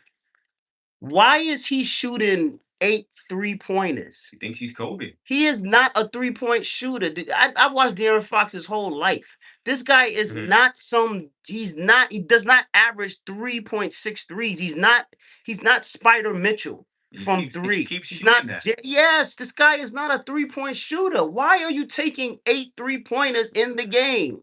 You're supposed to be the point guard. You're supposed to get guys involved. All right, let's see if he did that. 5 assists, 1 turnover, 2 steals, and how much rebounds? 0 rebounds for De'Aaron Fox, man. This was an awful game. These guys are lucky they're in a very local Awful franchise, game, man. man. If it was anything Lakers related, Yeah. franchise or anything of that nature, they would have been gone. We would have heard news Awful game. today. Yesterday, we would have heard news. Trading news. Like legit ESPN trader news yesterday. An awful game for him, man. Mhm. And then let's close it out with Victor Wembanyama and some of his stats, man. 19 points, 7 of 19 from the field. Oh my gosh. 1 of 6 from 3. So again, he shot for most of the series, he shot horrible, man. 4 of 5 from the free throw line. 14 rebounds, which was very good rebounding numbers for him. Yeah. 2 assists, 2 turnovers, so he cut his turnovers down. 5 blocks. Again, when you're talking about Wemby, sometimes it looks great, but then some of these blocks are goaltending that's not called. Yeah. So you got to kind of, I'll still give it to him. 5 blocks, which is a phenomenal stat.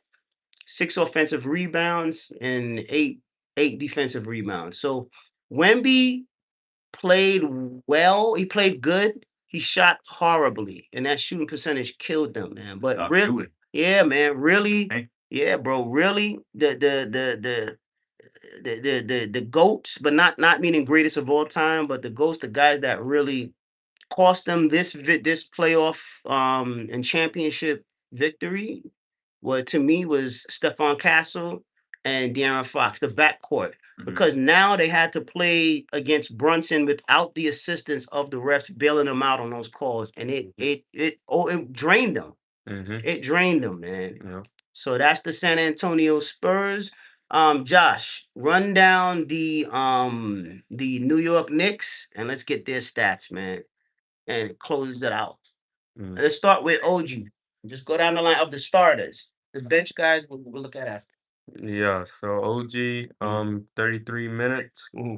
11 points, 3 of 11 from the field, Right. 1 of 5 from 3, 4 of 6 from the free throw line, 8 rebounds, Mhm.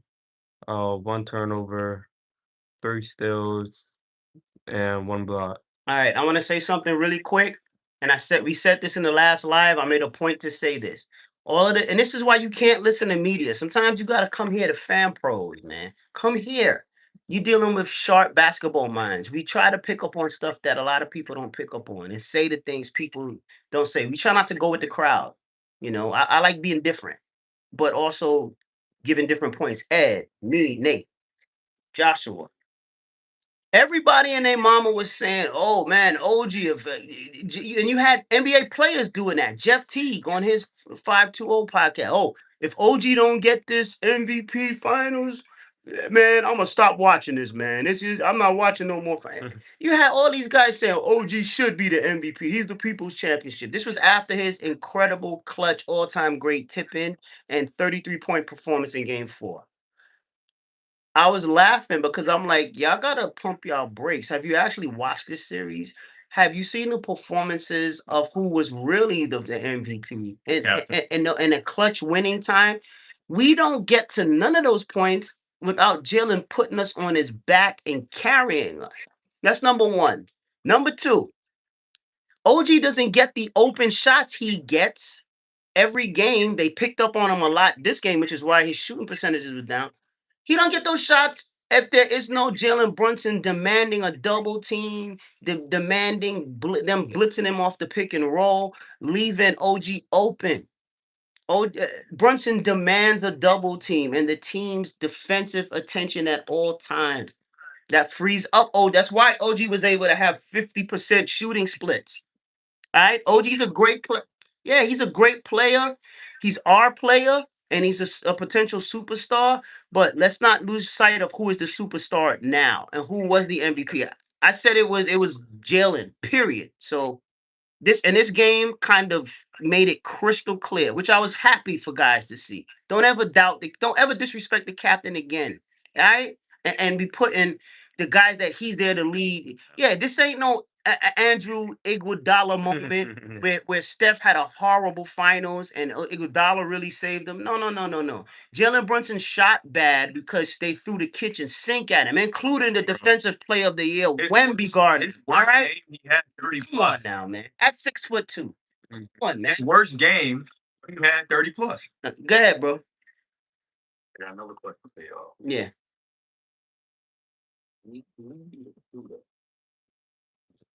I was gonna, Real shooter, put the space out. I'm talking about pure two guard. No, I was gonna say this. I don't think we do. I was gonna say this. Go ahead. Make your point, Nate. I was gonna say this.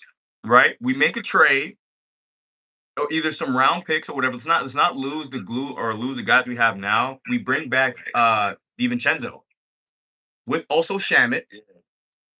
And now we have two critical spot up shooters, catching ball shooters. Mhm. I was thinking we bring back DiVincenzo, but we don't. And the cost of not really losing the guys that we have now, Mhm. maybe we trade them for future round picks, or we lose a couple of guys off the bench, whatever the case may be. I was thinking about bringing back DiVincenzo. The problem with DiVincenzo, he makes too much money. Mhm. DiVincenzo, you gotta remember that the Timberwolves re-signed him.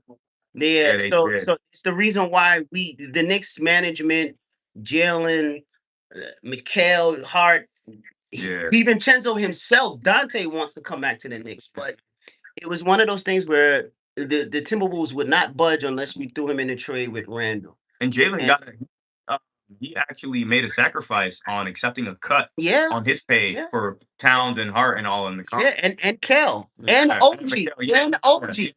OG didn't give any He missed out on 200 mil. Yeah, OG didn't give any type of conciliatory measures, man. He was like, Bello, you gonna pay me all my money. Mhm. So kudos, the captain did that. I think for Yeah. for Dante though, It would take Dante being an unrestricted free agent for the Knicks to get him again, where they can sign him to their contract, fit something under there, where they can make it worth his while. I think Dante would jump at the chance, but Yeah. and also for Dante, he's still recovering from that tear. I think he Yeah, had Achilles ACL tear.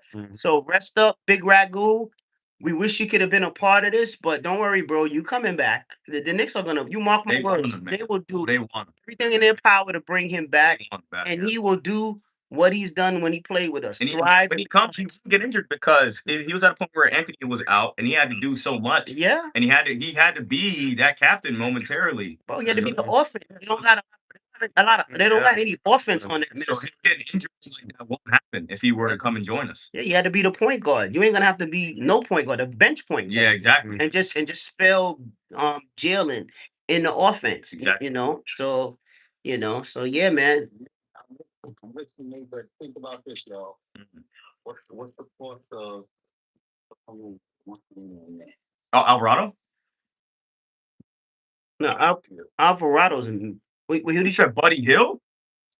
Oh man, we don't want Buddy Hill. Man. We don't want you said that. No, Buddy Hill, man. You is violent. Nah. He's a good shooter though. And he gets rebounds. Even with rebounds, bro, he's shaky with that, bro. Shooting, And he plays no. Yeah. No, he plays no defense. None. He's a green light. Let's talk about Jalen. Man, Mike Brown would be flipping on. He'd be doing a De'Aaron Fox Sacramento Kings press conference. Yeah. We went over this in the game. Close out on the shooters. What Buddy was doing, I don't know what he was. Yo, he would be doing that, bro. Like Buddy Hill now. I have to look at the film. I don't know why he did. Yeah. I gotta look at the film. I don't know why he did that. That's crazy. Even Buddy Hill a couple years ago, bro. That was the problem with him, man. And his IQ. His IQ, man. He was taking game-winning shots, and they had Steph Curry. Remember Steve? Yo, Kerr? he's got some J.R. Smith type of IQ. And I don't like Steph. I don't like Steve Kerr? Steve Kerr. Yeah, Steve Kerr. I don't like Steve Kerr, but Steve Kerr had to pull him to the side. He's like Buddy Hill meets Steph Curry. Yeah, He's best shooter of all time. He's the guy you get the ball to in that situation. That dude's wildin', man. I don't want no Buddy Hield over here. Yes, Quentin Grimes, if they can get him, it's perfect. See, and I think we could. Grimes gambled on himself, and listen, and he played great with Philly that year where he went off when everybody was injured the year before. But he didn't get any big breaking contract like he thought he would get, man, because Philly had already drafted VJ Edgecombe. So I think we could actually get Quentin Grimes at a good price. And how wonderful would that be to bring a Nick home, a playoff Nick who was a part of the Brunson playoff run? Yeah. How many of y'all out there remember that Quentin Grimes game where he got the steal on the floor from Jimmy Butler, man? I will never forget that. Grimes is a gamer, man. And especially when you don't rely on him to be a starting player for big minutes like we had to do then, he'll fit perfectly. That's a player that I would get for sure. I would do a trade with him and with Clarkson. I don't think they're not gonna want that. Like for Quentin Grimes, you would probably have to do Deuce. What? Yeah, you probably have to for sure. Really? For sure. Deuce and Clarkson for Grimes? Yeah, because Clarkson is an expiring contract. He's not. I think you would probably have to do that, bro. They're not gonna. They'll never give you Grimes for Clarkson. Never. So you have to maybe. Now we can do Deuce, man. You'd have to do Deuce or maybe some second round picks and Deuce if they want more. And Clarkson would be a throw-in in that deal. Dude. He's from Rhode Island. I forgot his name. From Charlotte? Yeah. We could do Clarkson and him over Grimes. Nah, I'll take that. they're not going for that. Grimes is balled out, bro. No, he is. The reason the Knicks couldn't sign him after that because he balled out. But it's just that he wanted to stay with Philly because he thought he had a spot. Until they had the near rookie of the year, they drafted VJ Edgecombe. Now it's a wrap. Yeah, it's a wrap. Not getting that spot. Bench, man. Yep. So Josh, let's get Karl Anthony Towns stats. We continue to read these guys down. What did Karl Anthony Towns do, bro? Yeah, 23 minutes, 2 points, 1 of 7 from the field, 0 2 from 3, 10 rebounds, Right. 1 assist, Mhm. 5 turnovers, 3 steals, 1 block. Yeah. How many fouls? But he fouled out. Yeah, he did. All Yeah. right. What do you Yeah. guys think about that, man? Give your thoughts, man. Wanna Um, go first, Josh? yeah, Go sure, ahead. yeah. Yeah, it was obviously a off game for him, this Mhm. one. Yeah. I mean, some of the fouls he picked up throughout the series were just the refs bailing him be out. That's really put me in a hospital, man, with these calls, bro. Yeah, and that obviously caused him to be less physical and be Yes. less to attack less and be less aggressive because um just because of foul trouble. So How about the first two fouls? This was the worst. The first two fouls in the first minute and a half, 2 minutes of game four, mm, when they immediately had to put Towns on the bench mhm, and keep him there for most of the first quarter. Think about what that did. Mitch never dreamed he would have to come in at 2 minutes mhm, starting the game, man. yeah, I mean, and that was done to neutralize Towns because Towns was the one player yeah, that could immediately that was the kryptonite to Wemby. Forced mhm, Wemby to play real defense. Mhm. He was stronger than Wemby, so he smoked them the first two games. Had yeah, all media saying, "Oh, Towns has bullied him. He's mm, outplayed him," and really, people was looking at Towns being the MVP yeah, after the first two mhm, games. So Adam Silver, in all his wisdom, wanting a lengthier playoff series, mhm, my opinion, gave the refs their marching orders, and then all of a sudden, Carl Anthony Towns was getting blatantly yeah, ridiculous. uh-huh, Like the first one. This is game four, where he literally went straight up, played great defense on Fox, did not foul him in the least, and they called a mhm, whistle. And then the worst one of all, the one where Wemby literally is holding Towns, his arm around his waist, and then asked for a review. And I thought it was weird when he asked for a review for that quick. I said, bro, that's an obvious foul you did. Why would he yeah, ask that? And then I said, oh no, he knows. He knows. The refs are gonna overturn it. And then sure enough, when they did it and he smiled, I said, the fix is it. How did I was so crazy. livid with what they did in game four. Those refs and what Adam Silver was allowing. And I was livid, man. mm, Livid. But kudos to Knicks fans out there, like me and many others, who turned the game off. I was so pissed. I was going off a Google score. Yep. At halftime, I said I can't watch this no more. Yeah. I can't do it. I can't do it. They jobbing us I was going because when you call fouls like that, I don't care who you are. It affects the game. I heard Magic say it doesn't, and I heard other guys try to say it doesn't, and that's ridiculous. When you get blatant missed calls like that, mhm, and the other team, it's one thing if it's both sides, but when the other team starts to be the benefit of just whistles and blatant, and mhm, you don't, it affects any team. You're human. It affects the flow of the game. It affects availability because you're no longer on the floor like Cat was. mm, We had nobody to oh, offensively challenge Wemby now, man. mm, Mitch is not going to do that. Mitch is a roll to the basket, yeah, lob catcher, and defender. It's mhm, not like an offensive guy like that could do that. So I mean, it was.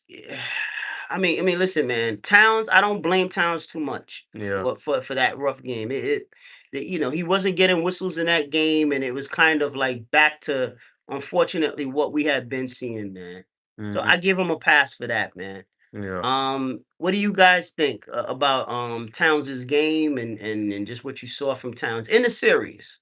How about that in the series? Let's start with you, Nate. Well, starting off this in the series, man, he's just been that guy.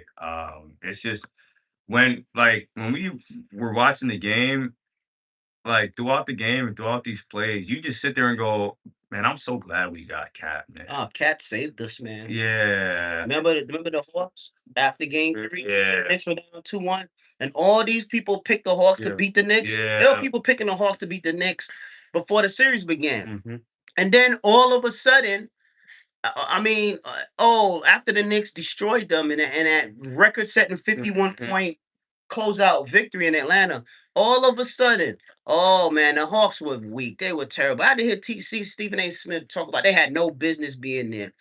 And it was a joke, man. It's like, are you kidding me? Like this guy, like the Hawks were the hottest team going into the playoffs. Hottest team going into the playoffs, man. Mm-hmm. So I just thought it was ridiculous, man. Ridiculous. Cat getting the green light from Brown. Brown waking up, and this was a turning point in the whole Knicks season. James Dolan leaked it out through his subsidiaries. My belief that Coach Brown was on a hot seat. Mm. If he loses the series, there's no coming back from it, man. No. That's why they started leaking other Nick coaches that were looking at the job and other Nick coaching possibilities. That didn't just come out of thin air.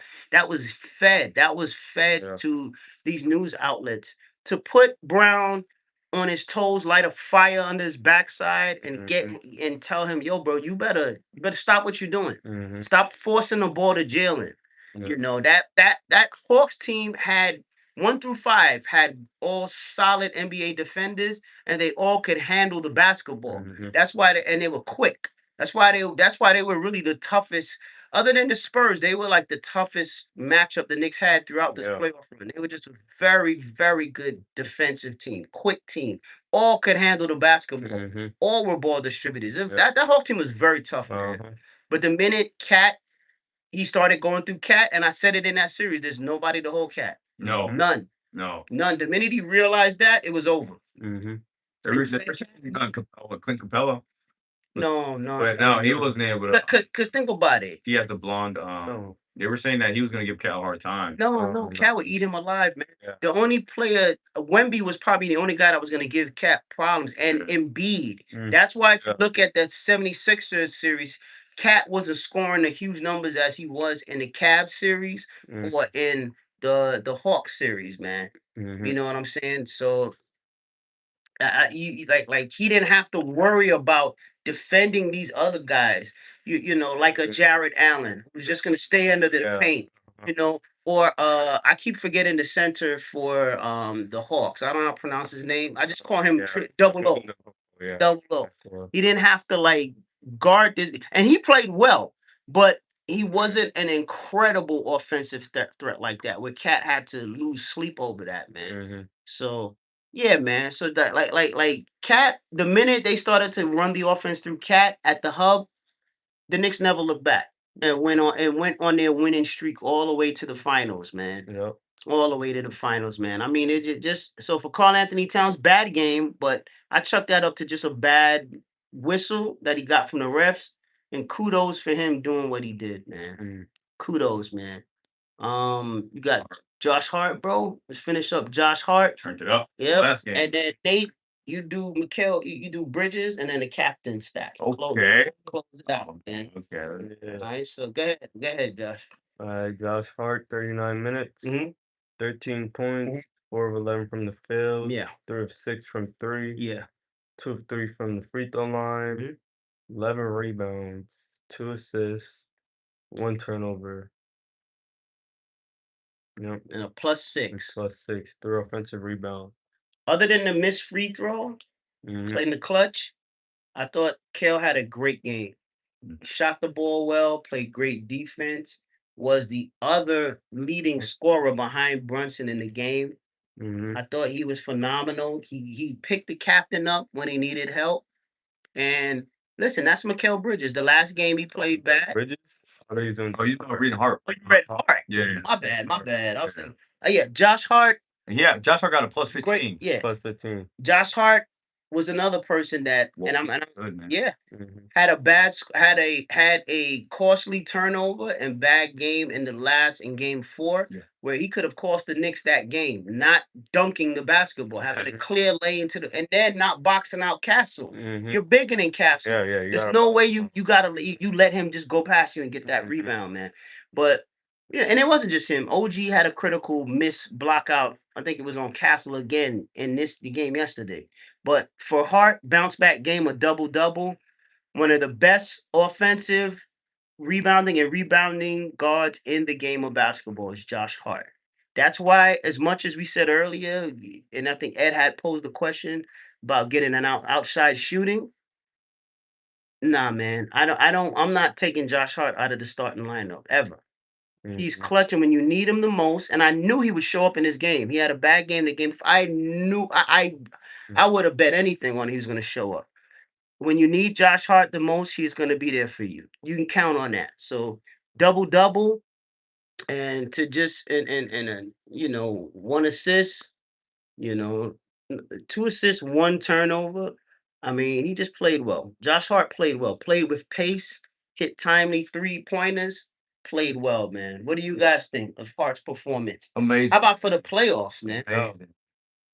Yeah. Mr. Dependability. When you need him the most, he's there, man. Yep. He's the heart of the team. He had the first fight back moment in this against this Spurs team in this finals, man. Mhm. Where Luke Cornett shoved him. He got up and shoved Luke Cornett, and it showed the other Knicks, if we want this championship, Mhm. we got to stand up for ourselves. The refs Yeah. aren't helping us. The refs are against us. It's us against the refs and them. That's the only reason they had the freedom to do what they were doing. It was the dirty play. So the Knicks started to get dirty to a degree, staying within the frame of their team. Wonderful performance by Josh Hart in his closeout game, and for the playoff run, he would love Hart. Yep. You don't win it. You don't win this title without Josh Hart, man. Mhm. Yeah. Yeah. What did you guys think about Josh Hart this playoff run, man? Yeah, I thought he was great this playoff run.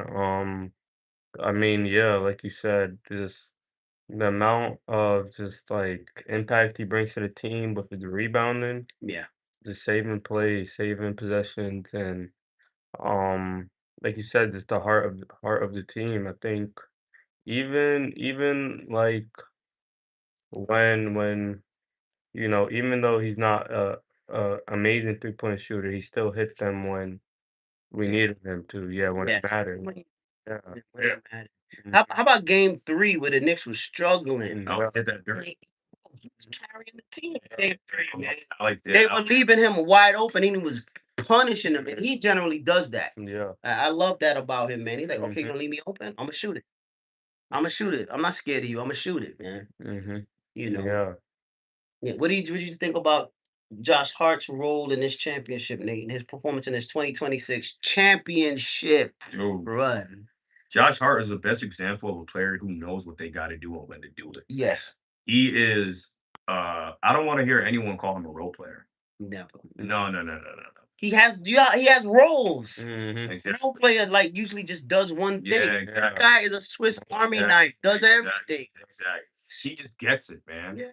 He's able to go on the floor and do what he has to do without you even telling him. He's a teammate, man. He knows what to do. He said, I'm here to serve these players. I know my ministry. I know my Mhm. role. I'm here to serve these other players, make them better. Yep.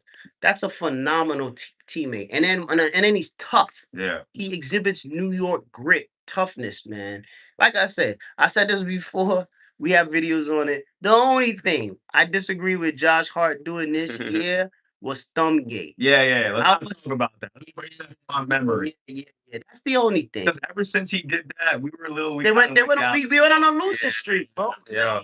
Losing streak, man. Yeah. I think he had to learn his lessons from that about being mature Yeah. and about being a leader, Yeah. and then being respectful. Yeah. You don't do that to somebody. Yeah, we know. That's disgusting. We know you guys go way back, but listen, man, y'all need to chill. Yeah, and it also made you're doing this in front of Silver. I think that was a tryout test run to see how the Knicks would conduct themselves as a championship team on the national stage. We won. We won the cup against the Spurs. So, which is crazy if you think about it. Yeah. Spurs, Everything Knicks, ties to each other, like in a way. Spurs, Coaching. Knicks win a championship. Last Knick championship, San Antonio Spurs. Knicks win it by the same amount that the Spurs won it, 4-1. Everything ties to each other. Coincidence or not coincidence? We're just being ready. Yeah. Who cares? We the champs. Yeah, that's what I'm saying. Whatever it is. Yo, just cheers to that, bro. Who cares? Yo, who cares? We are the champions, man. Yeah.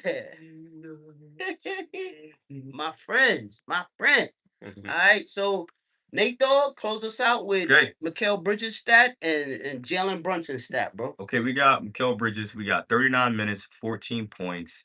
He is 5 for 10 field goals. 50%. Beautiful. That's really good. 3 for 7 at 3-point. Beautiful. 1 for 2 at the free throw line. That free throw got me tight. Yeah. It's all good, Kel.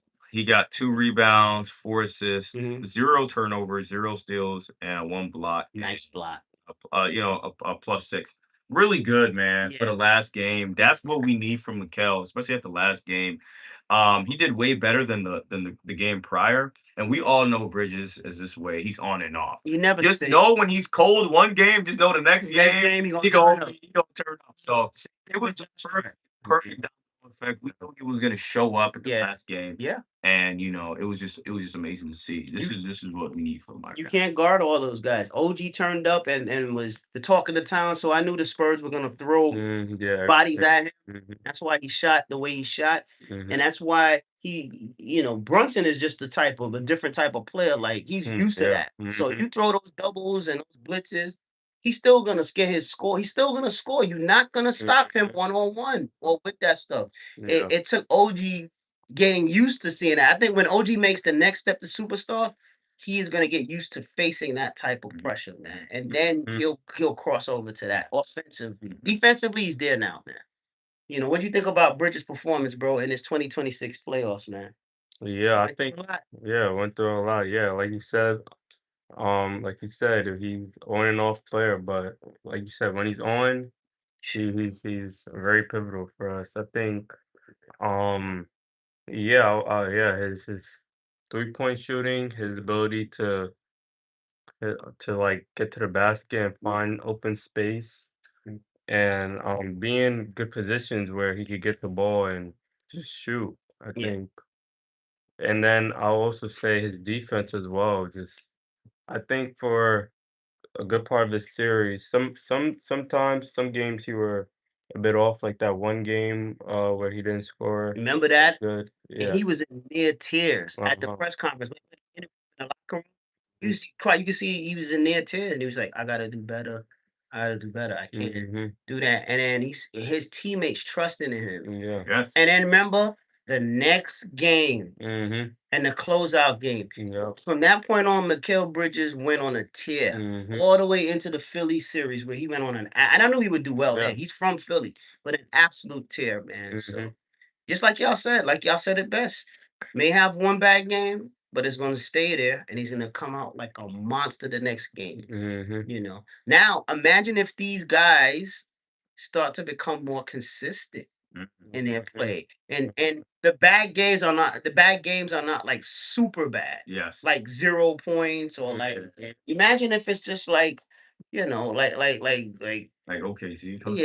yeah. Like where it's like a bad game for them would maybe be 11 points, Mm-hmm. but with like 8 assists instead of like Cal was putting up 0, like 0 for 3 is Yeah, Mhm. man. Yeah. So imagine if they can get even more consistent, and they'll get better because Jalen is always going to be double teamed. Yes. So you're gonna have open shots. It always gets better, man. Yeah, That's yeah. the thing about he's able to make a change, man. Just give him some support, consistent support, Yeah. and this team will win another championship. But normally, championship teams get better after the first title. For sure. They get used to it. They Yeah. feel that Yeah. anointing, man. Mhm. They know how to win, Yeah. and that is the key. Yeah. And that's what I'm saying too. And the reason why I say he's able to change for the better, and that's not like a normal thing to hear because we got guys like James Harden, we got guys like Paul George Mhm. who do not change, man. Who do not change no matter what environment they get put in, however they're being coached and trained, they do not change for the better, man. They remain in their Agreed. skill set. They They remain to not progress in the playoffs when it matters, and they just stay that way, man. They've had it easy almost immediately. Mhm. Main final. Listen, Paul George with the Indiana Pacers was a monster, man. He beat our Nick team. He beat our mellow mixtape team. I was at game 1 for that against the Pacers. We lost. I couldn't believe we lost to them in the Garden, man. I was so mad. And the Knicks the Knicks ended up losing the series, man. Never won a game against the Pacers, man. But the franchise player of the Pacers at that time was Paul George, man. Paul George was a beast younger. He just and his team went far. You listen, he was not this choke artist that he became later on. Yeah. He and with all due respect, he played great in the Philly series. It's just that that last game is where the Knicks had learned their assignment. Yeah. Stay at home on him as a shooter. Do not leave him open. And It was like James that was the end of it. The game 3 and 4 in Philly. Luca, those guys don't change, man. Those guys don't change. Luca is never going to play defense because he doesn't want to learn how to play defense, man. James Harden is never going to play defense because he does not want to learn how to play it, man. And he's older. The older you get, it gets worse, bro. You don't become a better defender the older you get, that you become a worse one. Exactly. You know, so for Mikal Bridges, it was an up and down playoff, but a great one when you need them the most, just like Josh Hart, up and down. But when you need them the most, the Nova Knicks are always there, and they came up big in this game clincher. And last but not least, let's get to the greatest Nick, Nova Nick of all time. MJ of our time right now. The blessing from Yahuwah gave us this young man. Oh, man. Let's give him a shout out and applause to the great, all-time great Jalen Brunson. Oh. Take us home, Nate. What's his stats, man? Man, Epic performance. 41 minutes, man. Wow. 5 points. This dude scored more than the minutes he played. Brown wasn't playing. Brown was like, nah. We ain't not messing around with no bench tonight, man. You taking us. You killing it tonight. Yeah, exactly. Yeah, go ahead. 14 for 27 at the field goal. Yeah. 4 for 7 at the 3-point line. Yeah. It's not bad. 32-15 for the free throw, which is amazing. Finally, we got some calls for our captain, man. Finally. We got 3 rebounds, 3 assists, 3 turnovers. Yeah. But he had a lot of points to, make up for it. 2 steals, no blocks. And he got plus 10. Yeah. Amazing, man. Amazing. Amazing. You guys go around and I'll close out on what we thought of the captain's epic performance tonight. All-time high for a Knick. All-time high for a Knick player in a finals game. Holy smoke. Yeah. Go ahead, you guys. Josh, kick it off. Josh. The best player in the series, the Yes. best player, and I would say all of the series throughout Yeah. their whole run. He's Yeah. the best player in every series. 100%. Yeah, like you said, no matter who they threw at him, they threw all NBA defenders. They threw guys that were known to be great defenders, guys that are taller than him, Yeah. more lengthier, Yeah. that stronger than him, or are bigger than him. 7'4" versus 7'4". 6'2". 7'4", 6'2". David Goliath. 6'2" on that day, man. If y'all know y'all scripture like we do, you know how that story ended, man. Yep. Philistines were shell shocked after he went down. Just like the Spurs fans, they could not believe a 6'2" guard when it counted. I don't think they imagined in their wildest dreams he would score 45 points. We didn't, but I knew he was on the heater. I was just like, keep going, Captain. I see it. Go ahead, Josh. Yeah, and I mean, yeah, like I think beginning of the series, he was still dominant, still Yeah. great. It just took him a minute to get used to just a new environment of just like not getting a favorable whistle like that Yeah. with the refs. But once he got out of that, once he seen that like he could take these guys and attack these guys, Yeah. it was over from And he was there. getting the call. And he was getting the calls. Waiting the whole series for these type of calls, bro. Yeah, once the refs started getting They said you giving could be him the physical with everybody else, but not the captain. Yep. It was a wrap. Yep. He was able to after that that unlocked his game. That unlocked every level of his game. Yeah. 3-pointer, that unlocked his ability to drive. Yeah. He Um, became Shea. Yeah. But on steroids. Steroids. You don't got no post game. He's not the creative offensive player. Yeah, he's not even like a great 3-point shooter like He's Brunson. not. And then this is don't even get me started on that, man. Shea Gilgeous-Alexander should not have won the MVP. You should have given it to Jokic, or if not, I would have even given it to Wemby. I would even try Wemby. Really, Luca. Luca had the best numbers of any player in the league. Best numbers of any player in the league. And the Lakers made the playoffs. He was hurt, but I would have, I would have looked at either Luca or honestly, I would have started with Jokic because they Yeah. made the playoffs. And if you're talking about record and playoff success, and I would have given it to Wemby, but Shea had a down year Yeah, this is all down across there. the board. He should not have gotten it. Go ahead, bro. Mhm. Go ahead. But yeah, besides that, yeah, he dominated through the series. He was able to they really didn't have an answer for him. Like No. I think yeah, like the biggest mistake the Spurs made was just like not just allowing him to uh yeah, get his confidence back and like not and just firing him up too. It's like being that physical with him, being Yeah. like once Wemby did that whole shove thing to the ground on him, Oh yeah. it was over from there. He said, Yeah. yeah, he was relentless from there. He didn't let up on them, and like you talked about earlier, his mentality is just Oh man. Attack. yeah, All right. attack. And Jalen was barking at these refs the whole Oh, series, man. I was like, get him, Cap. That's what you Mhm. want, man. Yeah. It was on them refs, man. Mhm. Even in the game 4, where they let Wemby Mhm. invade his space on that 3-pointer and land and made Jalen land on his ankle and twist and sprain his ankle, man. Yeah. That could have been catastrophic. Could you Yeah. imagine if Jalen Brunson couldn't return in that game? We'd have lost the game. Would've been We'd have lost terrible. the game, man, And he didn't and the get praised. championship. But thank God, man. oh man, praise Yah. And then Mhm. he got right at that ref ball. Yeah. That's what a leader does, man. Mhm. Yeah. So yeah, go ahead, Nate. What do you think of the captain's Man. epic 45-point game clinching, championship clinching performance for the New York? That's how you do it, man. You know what this reminded me of? Mhm. You know how over the years when we would see our greats get upset at something All right. or be treated just in a scummy way, and they played even better. You know when they say don't upset Steph Curry, don't upset LeBron, don't upset Kobe, Yeah. don't upset MJ, Let's and they start sleeping killing. dogs lie. Let's sleeping dogs Exactly. lie. This is what we saw with JB, man. They were Yeah. playing with him, they were Yeah. upsetting him, Yeah. they were mistreating him, and he said, "You know what? Now it's time for me to turn up. Now I'm mad." Yeah. Mhm. And we just saw his performance excel Yeah. immediately, man. That's what JB reminded me of those greats we've seen over the years. Yo, you poked the wrong bear, Yeah, man. man. Well, you picked the wrong one, man. So seeing that was just amazing, man. He really took control.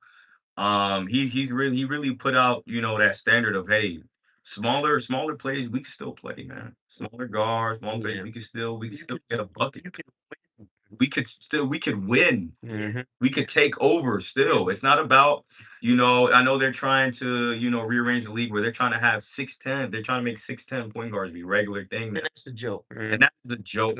Magic was the closest. And the reason it worked for Magic is Magic Johnson was just a brilliant point guard. Mm. But guys that it's rare anybody that tall has the skill set, the dribble, the handle. Mhm. And it's a different NBA back then. Most of the point guards, when they brought the ball across the center line, would start to go back to the basket and bring the ball up that way. Mm. How they dribble, like almost like they were posting you up in down in the lower block. So it was a different time. I don't see that. I think that's a tremendous flop if the NBA is trying to do that. Yeah. But yeah, man. I mean, Jalen Brunson's performance was one of the greatest Nick performances I have ever seen in a playoff game. This 45%, his 45-point performance. He also had 2 steals. This is from a player they like to say, oh, he's not defensive. He got 3 steals the last game. He got 2 steals this game. So Brunson was getting in the passing lanes, was coming up with key steals, man. Mm. when he first came in the league, and even when we got him, he was not a 3-point shooter. Now this guy is a dagger 3-point shooter. He got more dagger threes than Steph Mm-hmm. in the playoffs now, Yep. man. He's taking that over when it matters. Like rip your heart out, finish him. He has those now, man. I think Jalen fought the refs. Jalen fought. My God, man. Man, he fought the refs. He fought flagrant fouls. He fought the criticism. He fought the hecklers. He fought the dirty Spurs laughing at him. Like Wemby was laughing at him. Every time I would watch them flagrant foul him or beat him up and he would go for a call, I would see Vassell got on my last nerve, smiling every minute like the Joker laughing. I'm like, what's so funny, man? Yeah, I mean, just Fox bumping him, trying to be a tough guy, getting in his face, and then mushing Kel. I was so pissed. I was like, "Yo, bop him in the head. You can't be letting somebody do that." So I think the Knicks were staying composed because they knew, listen, we can't lose a Kel, and we cannot lose the captain. So although I felt they should have gotten somebody to really lay it hard, go upside the head of Fox. I like the fact that the Knicks picked it up later on down the line, but for Jalen staying composed, not falling into any of those traps, and to just have an incredible scoring splits in these games, man. 30 points, 29 points, 20 say something point. I mean, he just had a magnificent. Jalen Brunson had a magnificent playoffs, man. I mean, Mm-hmm. I mean, Yeah.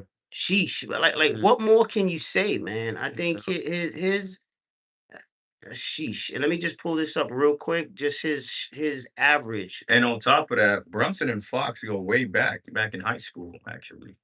Brunson and Fox have actually been clashing since high school. Yes, yep, absolutely, man. So them coming back to this moment and going back at each other, that bump that Fox gave Brunson in the corner at the three, Yeah. that was for something. That wasn't just a random bump. That wasn't just like, hey, we don't know each other. I want to bump you just to start something. That is, hey, do you remember me? We are back at it, and the best man will win. And look at these. Look at this. Listen to these averages. This was for the NBA final.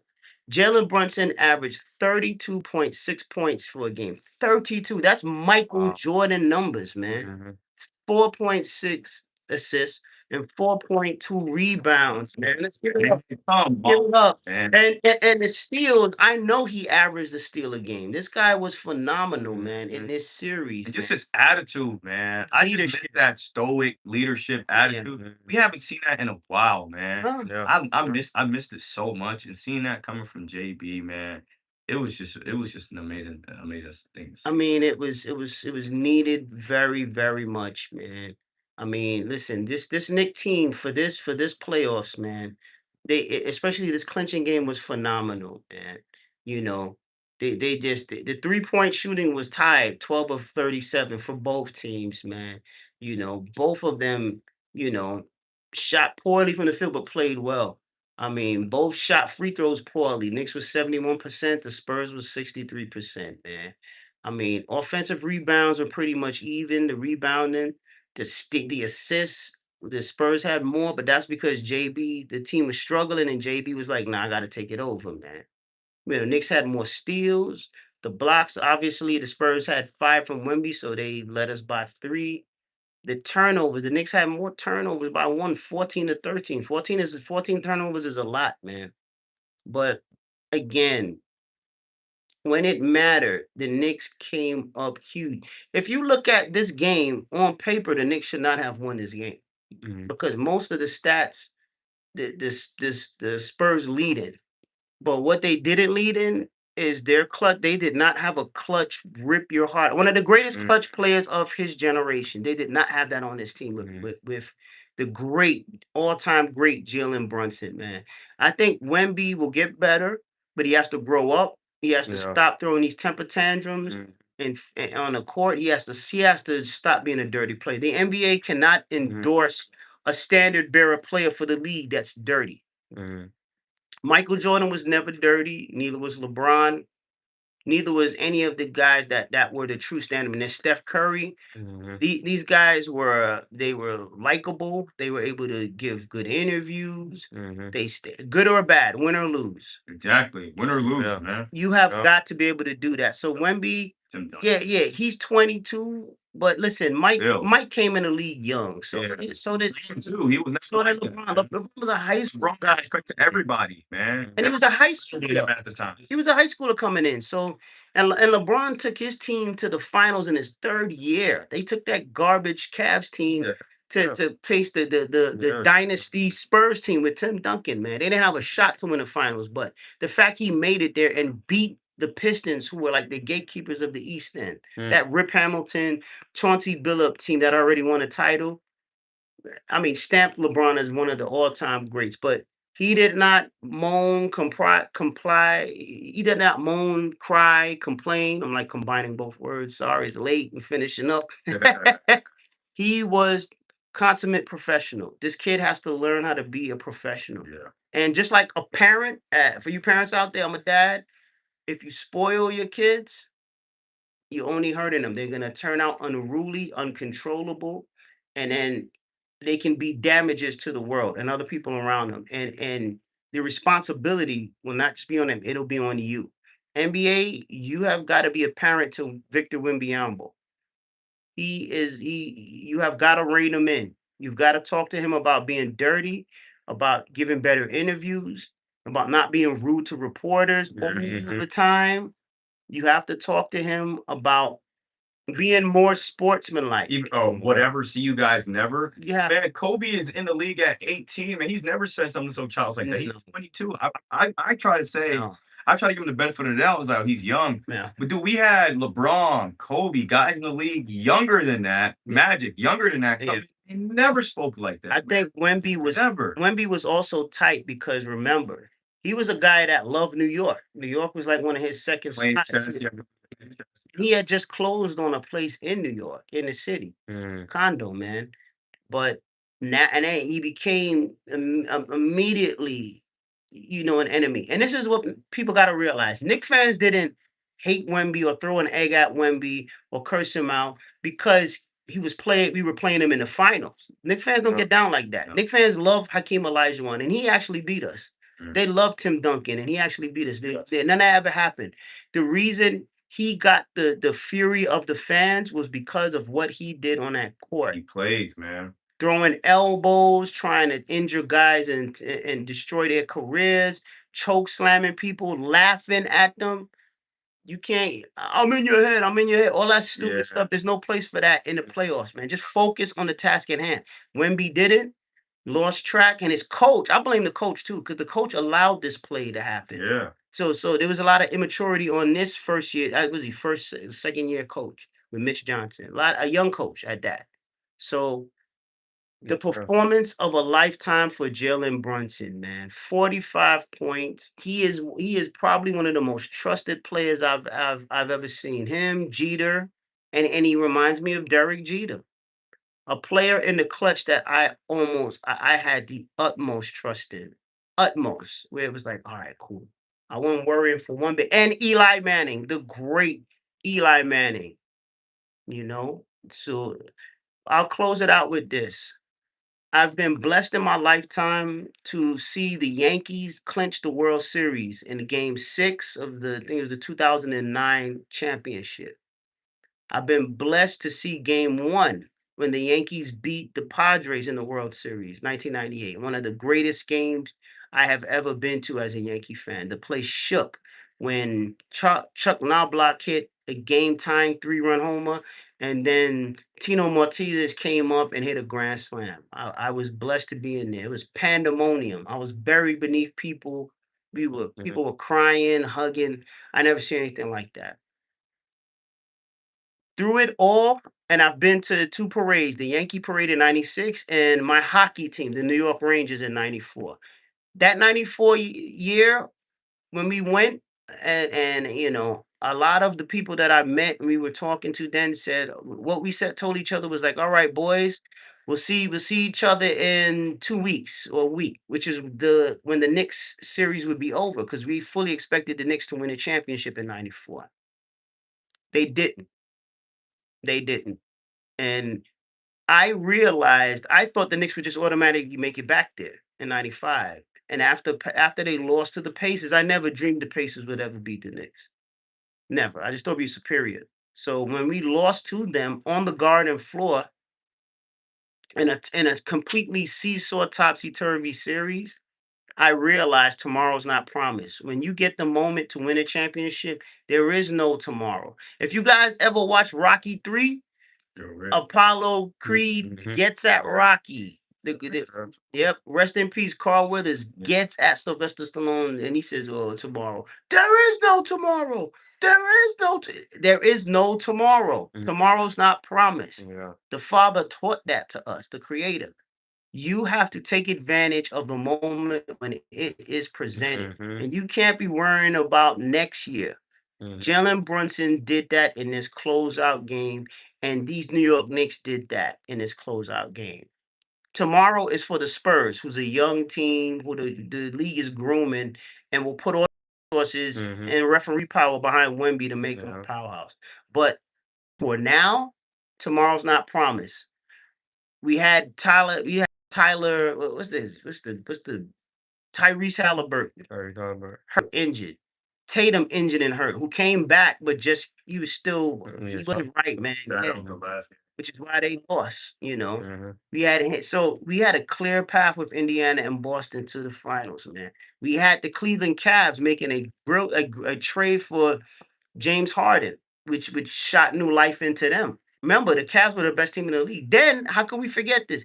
We had the Detroit Pistons Persistent. out of nowhere making a huge jump, becoming this juggernaut 60-point team, Mhm. 60 win team. Mhm. But what they didn't count, again, it comes back to the fact that all these teams, for as great as they were, the Knicks had a team, a band of brothers that stuck together, that fought for each other, that were not put together at the trade deadline like Harden was with the Cavs. Mhm. They weren't a one-man team like the Detroit Pistons were with Cade Cunningham. Aside from Cade Cunningham, that team has nobody. I don't consider was the center name? Jalen Duren. Yeah, Yeah. I don't consider Jaden Duren an all-star, not at all, and it showed in the playoffs, man. He's not an all-star to me. Mhm. He's just not. He's a double-double guy, solid center, not an all-star. He's not somebody you run your offense through. When you need a bucket, you're not looking for a jam for him. And he was even the stuff he was normally supposed to do, he wasn't even doing that. He was getting abused and punked in that series against the Cavs for rebounds, man. So you look at how the year presented itself, and for the Knicks to come out of the East, and let's just make this clear for all those Detroit guys out there saying, "Oh, the Knicks are lucky if they would have faced the Pistons. The Pistons would have beat them." Let's just cut to the chase. The Pistons are a one man team. You Mhm. cannot win a championship with a one man team. Eventually, this ain't the regular season. They will Mhm. hone in on you. Yeah. And Cade is a pure point guard. He is not a gospel scorer. We got 7 games with you that He we can don't even score. need, man. He can score, but when they started to double him consistently, and he had to get rid of that ball, and you had to trust his others, No. because there are no all stars. There Mhm. is no perennial all stars on that team. Mhm. The Knicks had that. Yeah. Knicks had that. The Knicks would have destroyed the Pistons. Yep. They would have swept them and it wouldn't have been close. And they would have started by blitzing Cade and trying and staying at home on the shooters. And then no shooters listen, they had ran out, man. Yeah. All their all of their ability to shoot, that stuff ran out, man. All their shooters ran cold, man. In the Cavs series. What who the hell was gonna stop Towns against on that Piston lineup? Not Brunson, not Jalen Duren. Would have ate him alive, man. So what would OG have done to them? Oh my Man. gosh, what would OG have done to the Pistons? Like, there's a reason the Knicks beat the Pistons the previous year. Mhm. So for Carcino, and all these other guys out there, these podcasters and these guys that think that, oh, the Pistons, they got robbed by the NBA. It's like ain't nobody trying to watch no um um Piston Spurs final, bro. Nobody wants to watch that. Adam Silver dealt with that last year with OKC and the Pacers, one of the worst series ever. It went seven because they were trying to drag the carcass of that series to seven, but nobody watched it because it's not about how many games you have. It's about who's playing in the final. Do you get that? I want everybody out there to get that, man. All right. The Knicks are box office. Jalen Brunson is box office. Box office. They play clutch games. They constantly raise the bar of the narrative. They're overcomers. The working man can identify. They are the underdog. They were underdogs in this series, man. How I have no clue who because I actually watched this team and watched the playoffs, and I saw the Spurs and the things that they did bad. I knew would come back to bite them, rebounding, immature, making young, dumb, immature plays, turnovers. I called that stuff, man. Me and Josh called that. So I don't know how the Knicks were underdogs, but they were. But that's fine. That helped the New Yorker and the country identify. The people that looked at the Knicks and said, yo, all right, that's a good team. That didn't fall for the stupid narrative of, oh, Adam Silver wants the Knicks to win. If Adam Silver wanted the Knicks to win, why was this one of the most lopsided officiating finals of all time? It only got better after the second half of game 4 and in the final game. The Knicks had some of the worst calls ever imaginable go against them in this series, but yet found a way to win. You know why? Because it wasn't about Adam Silver's initial agenda. It was about, like Jalen said, once you have the opportunity, there is no tomorrow. You got to take care of it today. And he forced Adam Silver's hand. Knicks tuning out of game 4 and him seeing the numbers in real time due to digital analysis with the server being Prime Video and him seeing those numbers like, oh, no, no, no, no, no, no, no. We need calls to go for the Knicks now, second half. If you don't think the referees get those calls, you're crazy. That's why it turned around for the Knicks and helped assist us in that comeback. It should have never even been 29 points had the rest been fair throughout. Yeah. So the Knicks overcame so much. Brunson overcame so much. The team did. And I ended with this. How about Mike Brown? Mike Brown essentially got fired because of De'Aaron Fox and him not wanting Mike Brown to coach him anymore. At the time, Mike Brown, I forgot who was the backup player on the Kings. He comes off the bench. I'm just Malik Monk. Thank you, Josh. I'm getting a little bit older, so sometimes I miss the mind slips sometimes. But Malik Monk on that team a couple years ago, a year or so ago, when they started to struggle after having a brilliant year previous, Malik Monk had been playing so well and he was distributing the ball. He was running the point better than Fox. Yeah.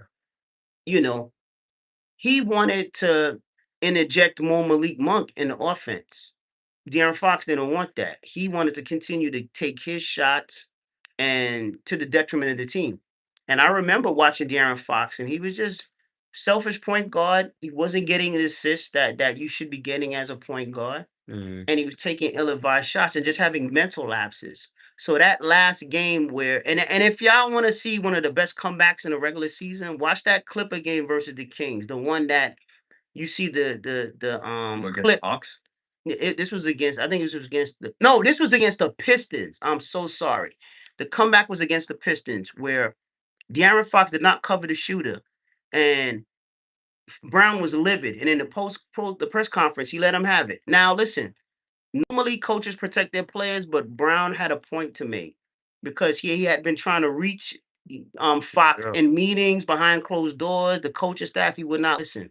So you gotta bring it public. After that, Fox went behind channels and said, I can't play for this guy. He has to go. And then shortly after that, Mike Brown was gone. Now, fast forward, praise Yah. Him being fired became our blessing. I did not want him initially as the coach, I'll be the first to admit it. It's on video. I don't think me or Josh picked him as a coach. When he did become the coach, we finally said, all right, let's just rock with it. Let's just see what he becomes. Mm, And Mike Brown had a phenomenal year, almost out the gate, man. yeah. Ball moved better. It was completely anti-Tibbs. The bench was being used more, less minutes on the starters.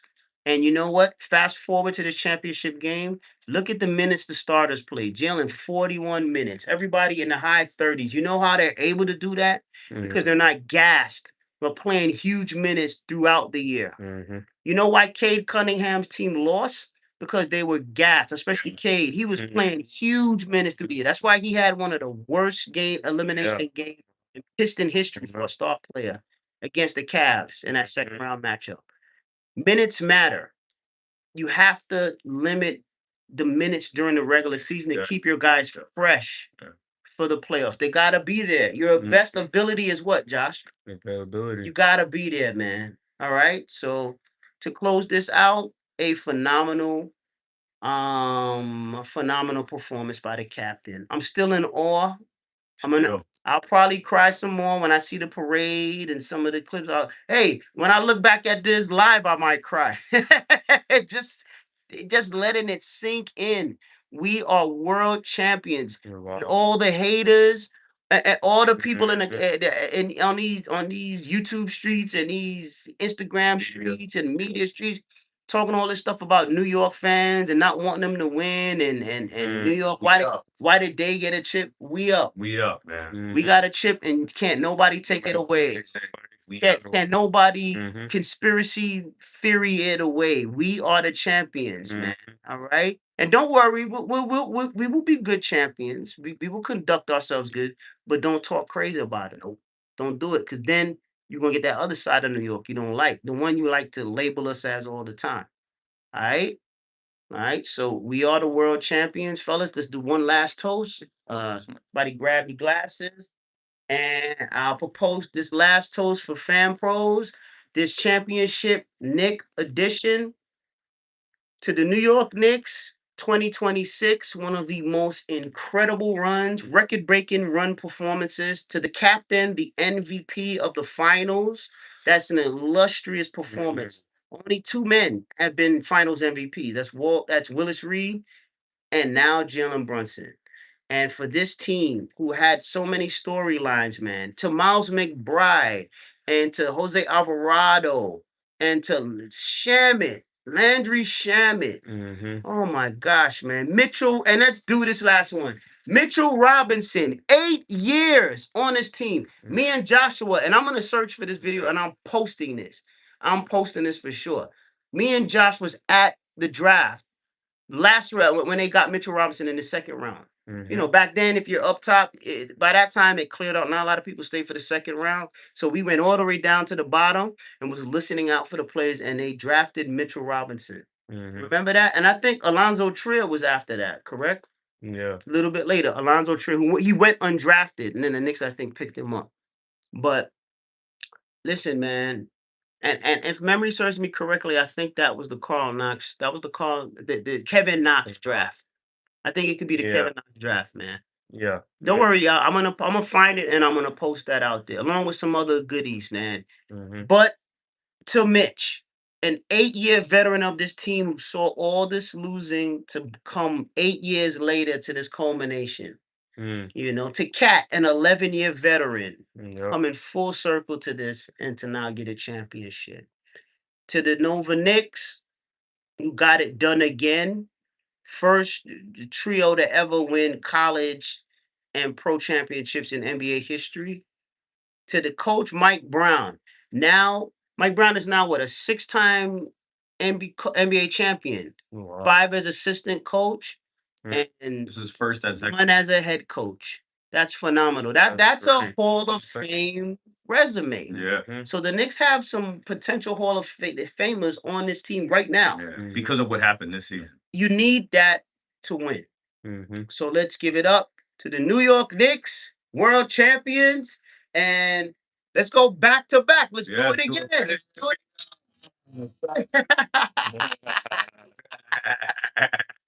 Let's go, man. So it's late for Fan Pros. We're signing out. And the champagne always tastes good when you're a world champion, man. All right. Signing out. And we'll talk to you guys soon. Josh, do us the honors and sign us out, bro. All right.